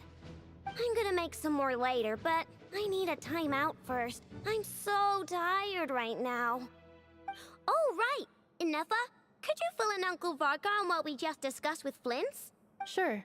Uncle Varka, you previously told us about how when you went to investigate a source of the Wild Hunt in Amsvartnir, you discovered that it was just a diversion. But according to Flint's intel, several outbreaks of the Wild Hunt had already occurred in Nodkrai in the period leading up to that.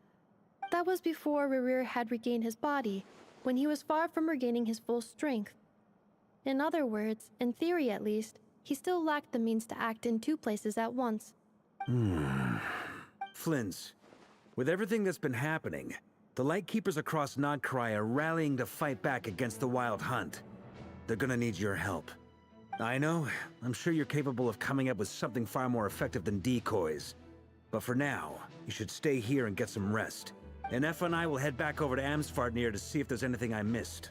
I told you Uncle Varka would say that, didn't I? A deal is a deal. Not a word about my snack intake for the next week. Database updated. Reliability of Aino's predictions increased. What does that mean?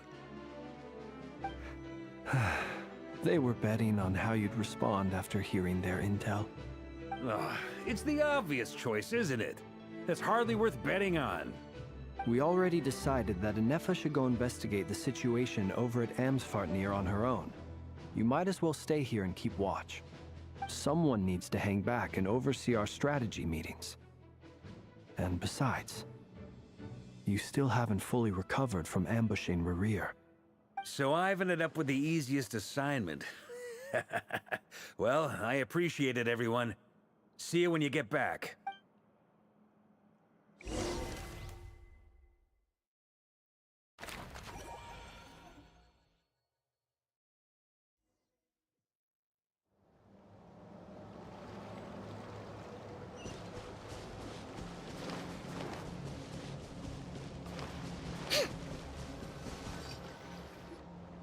Here, this will serve as a good spot to cross over.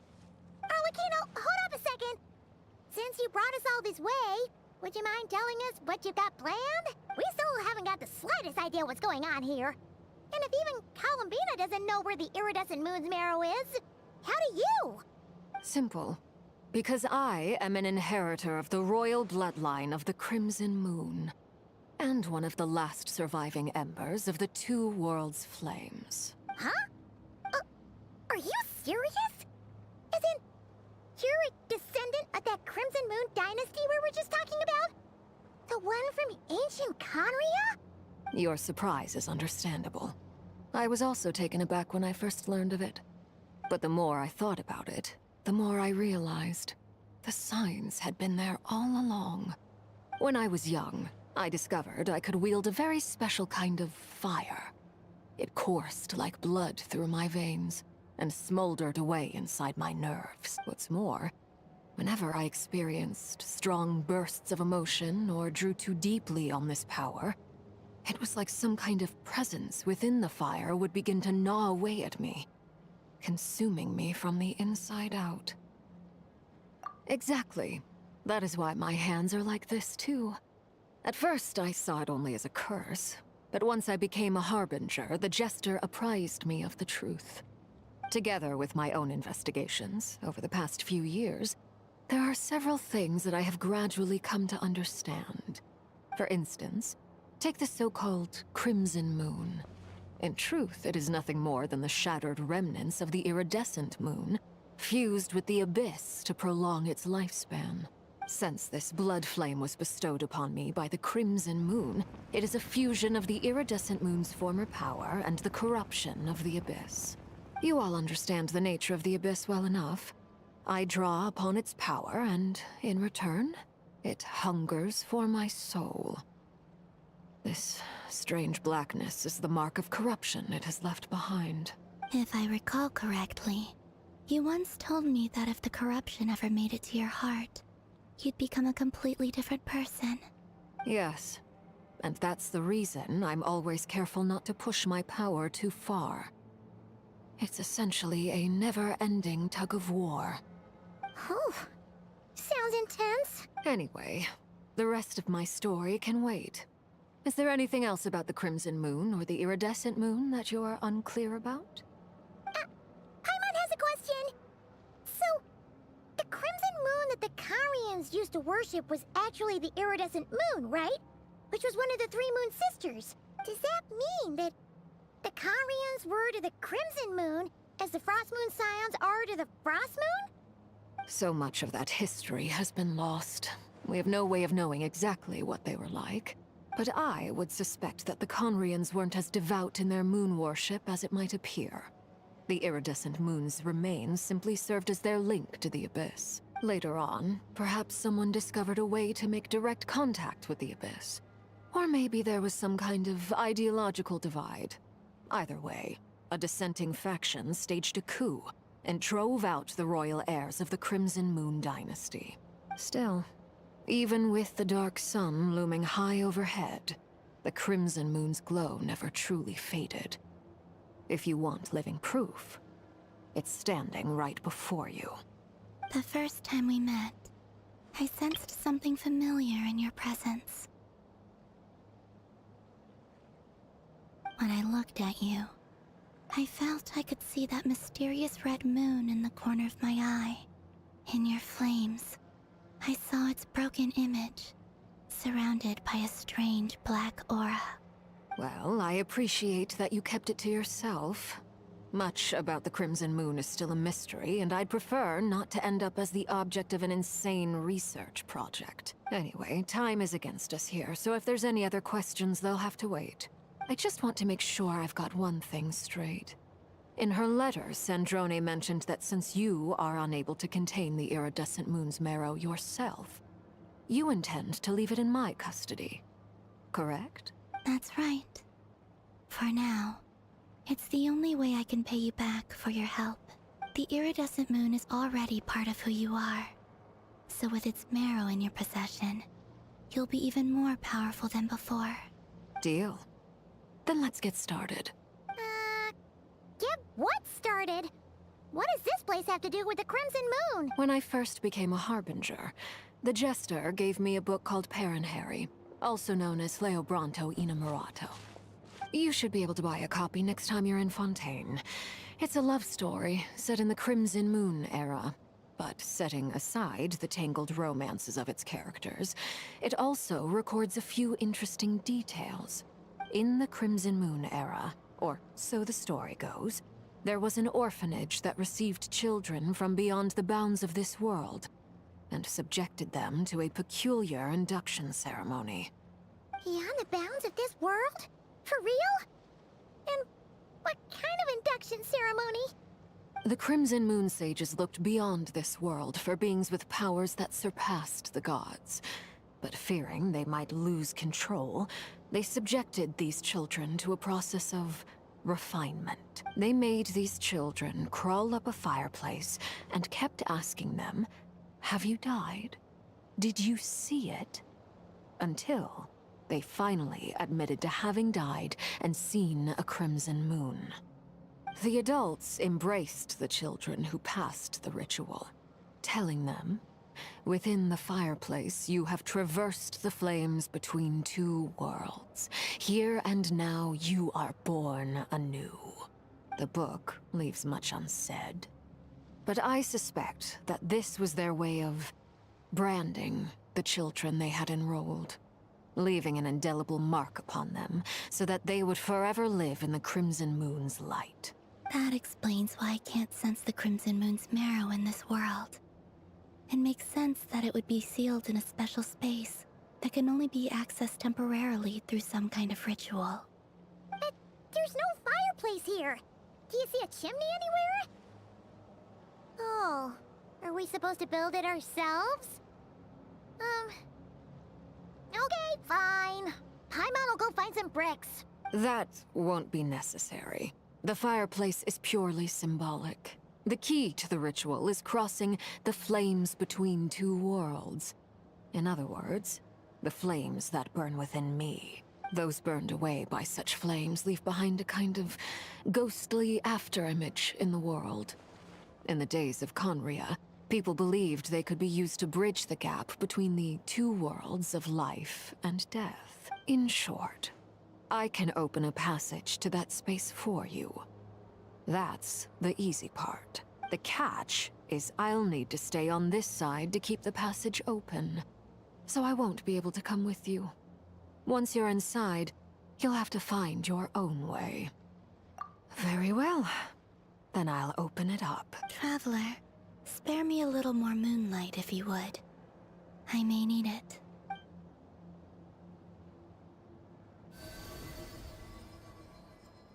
Thank you. I feel like I've recovered some of my strength now. It should be enough to move us across short distances and confront whatever dangers might await.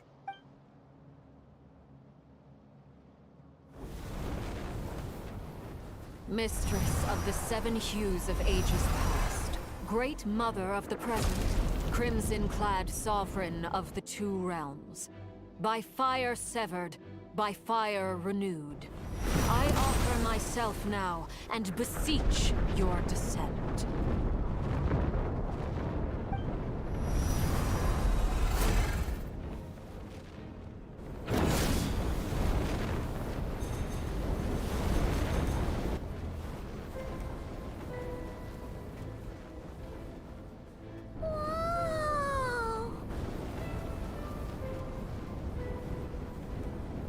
One word of advice.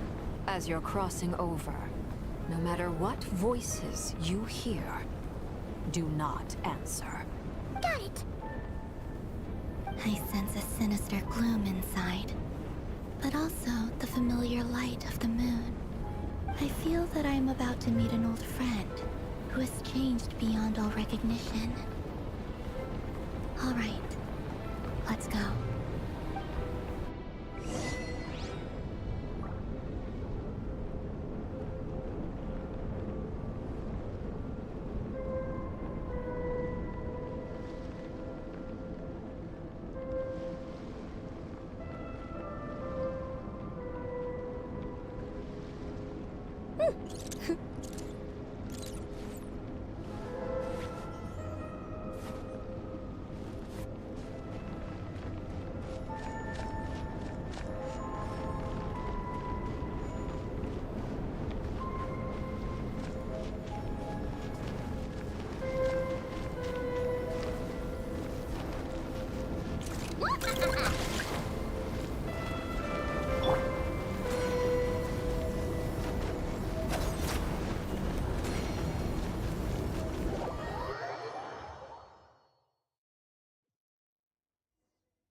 The abyss? It's practically filled the entire place. What now? What a tragic sight. Fragments of your broken body, seized by the abyss, and hung up aloft like mummified remains. Iridescent moon, was this truly what you wished for? Careful. There's something spooky about this place. Feels like something is lurking in the fog. Haimon's right behind you. Whatever you do, don't run off without her.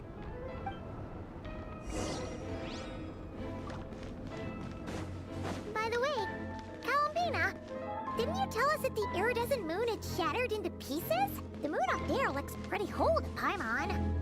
How is that possible?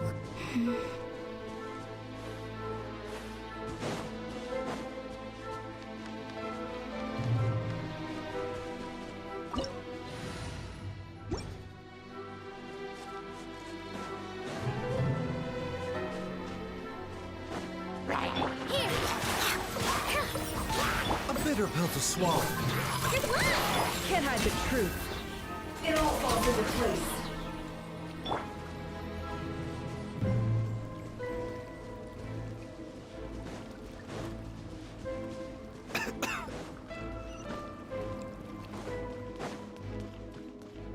Just like I thought. It was only a facade. Mind the side effects. No more lies. Let's see what you're made of. It all adds up. The doctor was sick.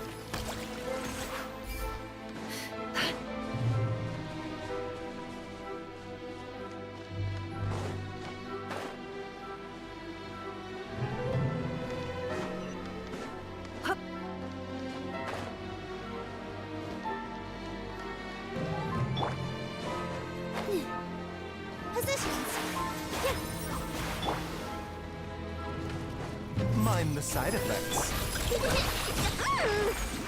No more lies. It all falls into place.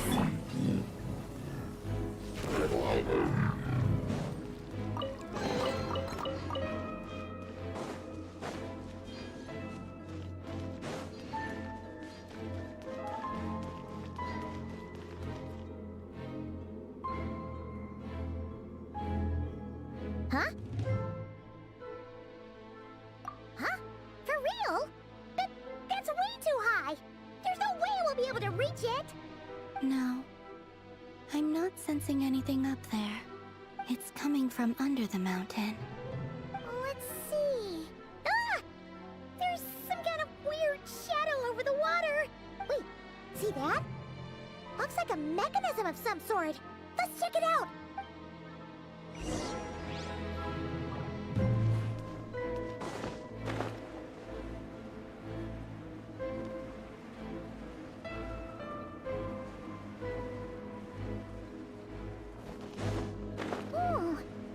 Looks like a device from the time of Kalia.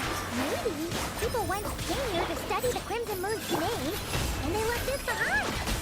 Oh, if we can activate it, we might find some clues.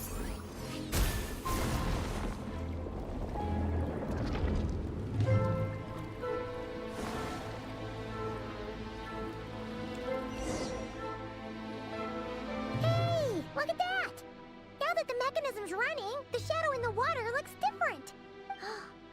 Do you think these mechanisms might be the key to unlocking the secret? Let's try to find more of them! Thalindis, we'll leave the rest of the research in your hands. We'll be heading back now. I hope this isn't ruining date night. Ugh. Mind your own business. Just leave me some snacks on the table. Thalindis? Is that Rear's girlfriend? How come? Oh, yeah. So, do you think she was studying this strange space all along? The Abyss has made this space extremely unstable. Maybe that's why some of the things she said and did were preserved here. Like echoes. Or after images. Whenever I see this view, it takes me back to a poem from my childhood. Waning moon, oh lifeless damsel, weeping on the mountain crest. Mourning still in wistful tone, her fragile soul now laid to rest. For me, of all people, to be here investigating the mysteries of the Crimson Moon space. Is it a coincidence? Or something more?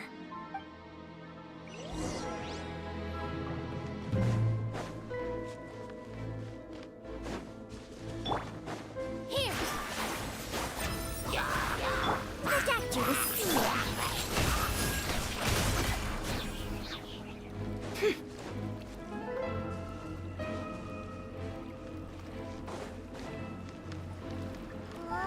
Looks like the Abyss has messed up this mechanism. We need to find a way to get it working again. Let's see if there are any other devices nearby.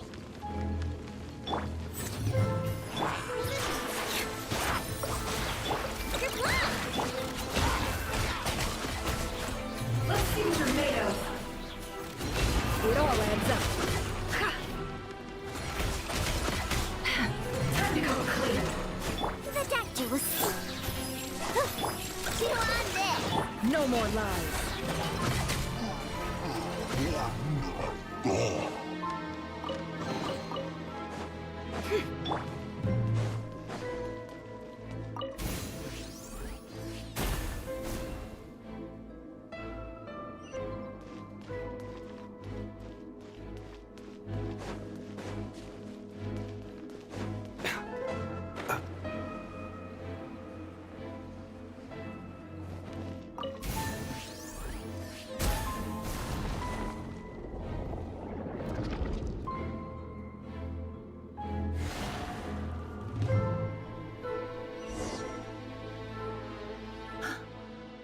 see.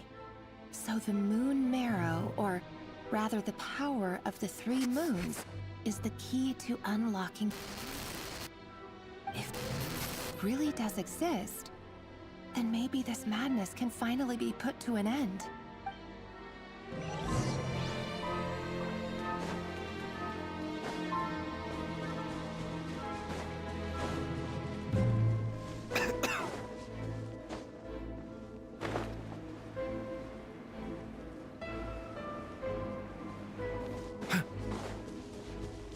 Take cover behind the rocks!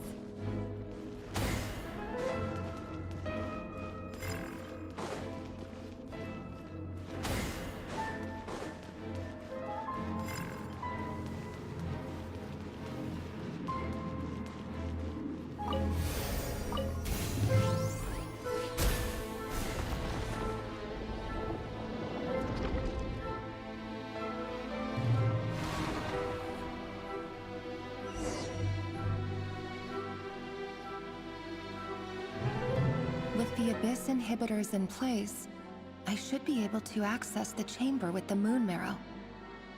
Oh, Rerir, with every step you take, you're drifting further from what you truly desire. But you're not the root of the problem. Ever since that outsider set foot in Conria, the Vinster King has sunken deeper into madness. If only I could get my hands on that outsider.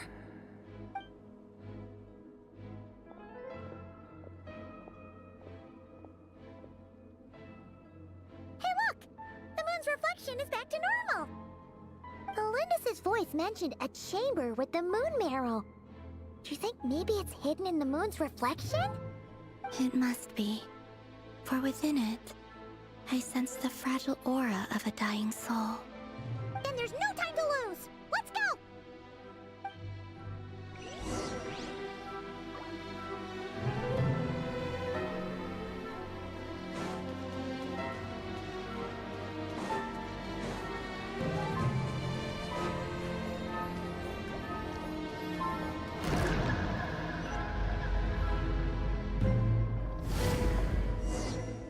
A bitter pill to swallow. These things are so creepy! Looks like we'll have to destroy them if we want to get to the iridescent moon's marrow.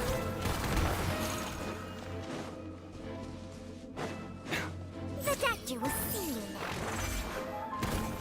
now. That must be the iridescent moon's marrow! Oh, we'll need to destroy these things before we can reach it!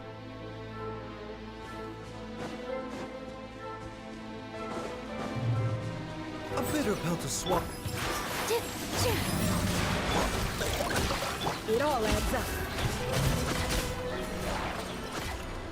Time to come clean. Can't hide the truth. Time to come clean. Mind the side effects.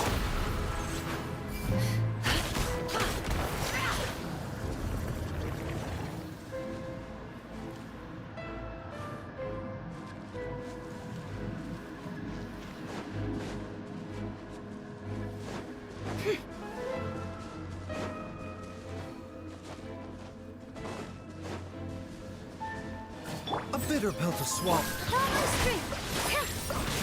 It all adds up. Time to come clean.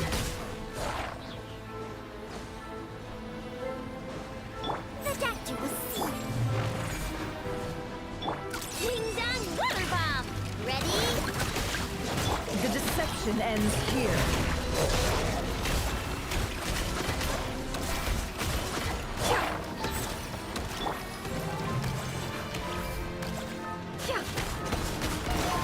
We're so close!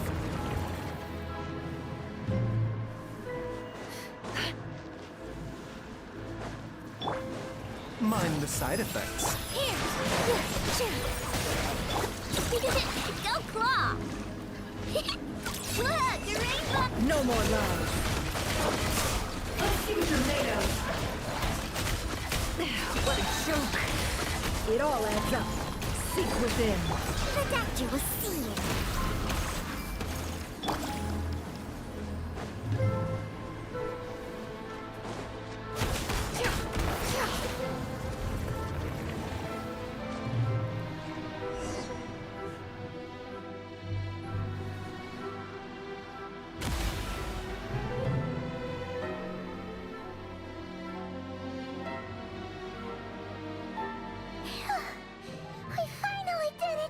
The iridescent moon's marrow, still burning away like an undying flame, yet now contaminated by the abyss. It has taken on a new form entirely. If we can purify the abyssal power within, we should be able to obtain its untainted essence.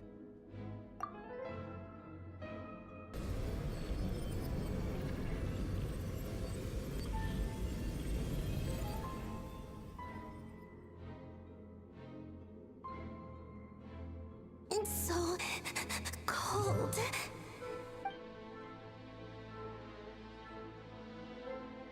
Is it you?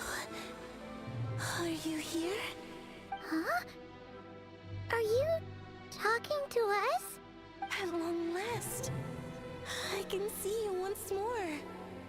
Our fates have crossed, and I am finally free. I'm sorry, I lied to you. Even knowing what was to come, I still couldn't let go of the fear in my heart. As death drew near, the moment the moon shattered, my body began to split apart piece by piece. Like I was being cut into pieces by 1,000 blunt blades. My thoughts scattered as the cold crept in, but I could not bear to fade away like that. Tell me, what was it that brought you to us all that time ago? If only I had possessed your courage, then I might have been spared this torment more painful than death. You look so puzzled. That's how I felt too when I first saw you. But trust me when I say that everything happens for a reason. Farewell, Hypo.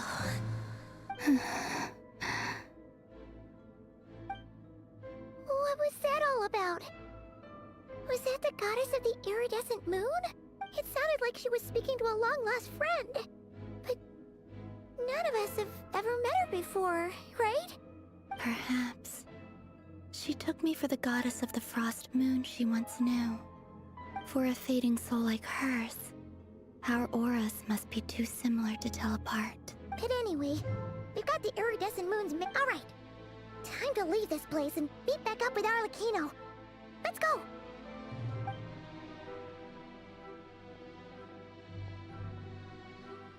That's odd. This place looks different than when we came in.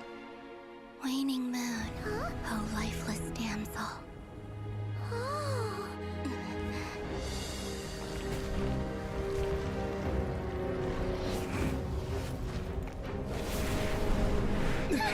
Hurry! The place is collapsing! It wants to trap us here. Who's it? The abyss? Now we've taken the moon marrow. All that's left here is a dark will. It will show us no mercy.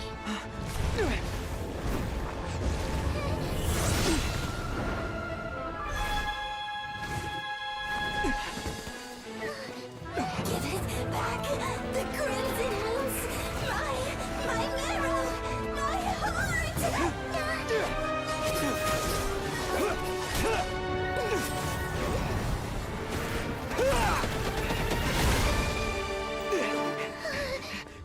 Finally! Huh? Oh no! The exit's blocked! They're back! Now what do we do?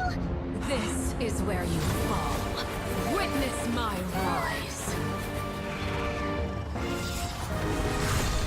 Hey, it's... What are you waiting for?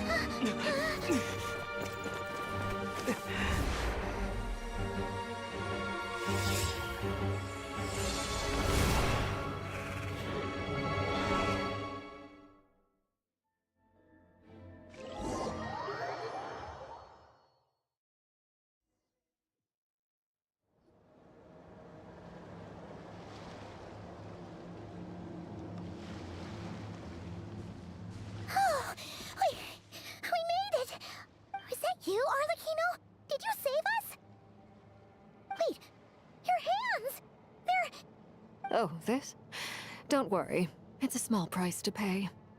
The Abyss wanted to trap you inside, and I defied its will by bringing you out. No wonder it's a little angry. No. I have paid the price, albeit a small one, and it cannot be undone. My hands have already fused with the Abyss. Purification would simply destroy whatever's left of them. But surely... Oh... We're so sorry, Arlecchino. Paimon can't believe you'd make a sacrifice like this for us. As much as I'd like to call it a favor, the truth is I was simply holding up my end of the deal. Well, Columbina. Yes, you did your part. And as promised, I will leave the iridescent moon's marrow in your care. From this day forth, may the two worlds' flames burn ever more brightly.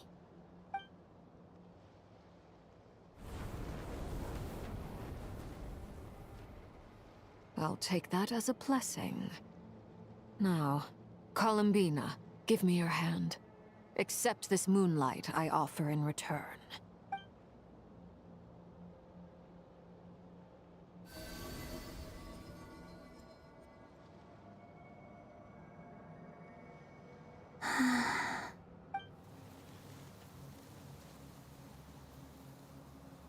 Feeling stronger?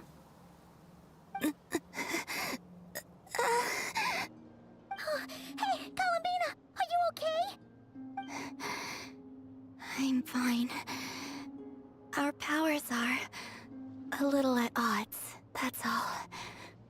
By the Frost Moon's authority alone, wielding the power of the other moons was always going to be a stretch. Still, I think it's fair to say that your strength has returned. At least to the level it was at as Third Harbinger. It's still not enough. There's no way I can hope to challenge Rayrir like this. Just one more ray of moonlight, if you would. It's okay. I can take it.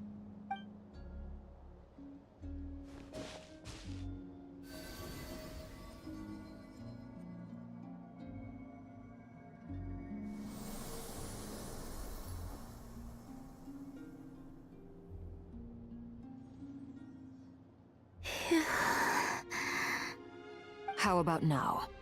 Fighting fit? At the very least, I won't have to stay hidden like before. I want to see him gone from nodkrai. The Rayhir of Solnari and his wild hunt must be sent back where they belong. Well, it's good to have something to aim for. You certainly seem more alive now than you did earlier. When I first met you, you didn't strike me as a ray of moonlight. More like a wisp of fog drifting in from who knows where, ready to scatter at the first sign of a breeze. But now, you're full of vitality. Just like the Frost Moon, once the brightest of them all. May you keep shining, Columbina. This is who you are. Thank you. Look after yourself too, Arlecchino. I know you have plans of your own, and that's why you're always seeking to grow stronger. But whatever you're after, don't let the Abyss take a hold of you. I do not wish to see you go down the same path as Rayrir. I appreciate the concern, Columbina. Although perhaps it's time you took a new name. A new name? Kutar, the Moon Maiden, Columbina. They're nothing more than code names. They describe who she is and the roles she's played, but they're not her real name. We often use code names in the House of the Hearth, too. But it's knowing your real name that keeps you grounded. Up till now, you've been living a wandering life, so you've probably never really cared. All I'll say is this. Once you've defeated Rayrir, give it some thought. All right, that's it from me. I'll get you back safely first, then go meet up with Sandrone. You're the best! I appreciate the gesture. It speaks to your good character. Anyway, let's get going. There are more urgent things to do right now than trade compliments.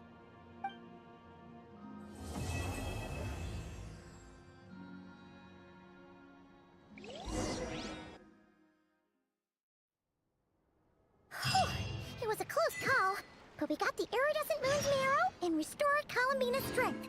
And that's all that matters. In other words, mission accomplished. Paimon wonders how everyone else is doing.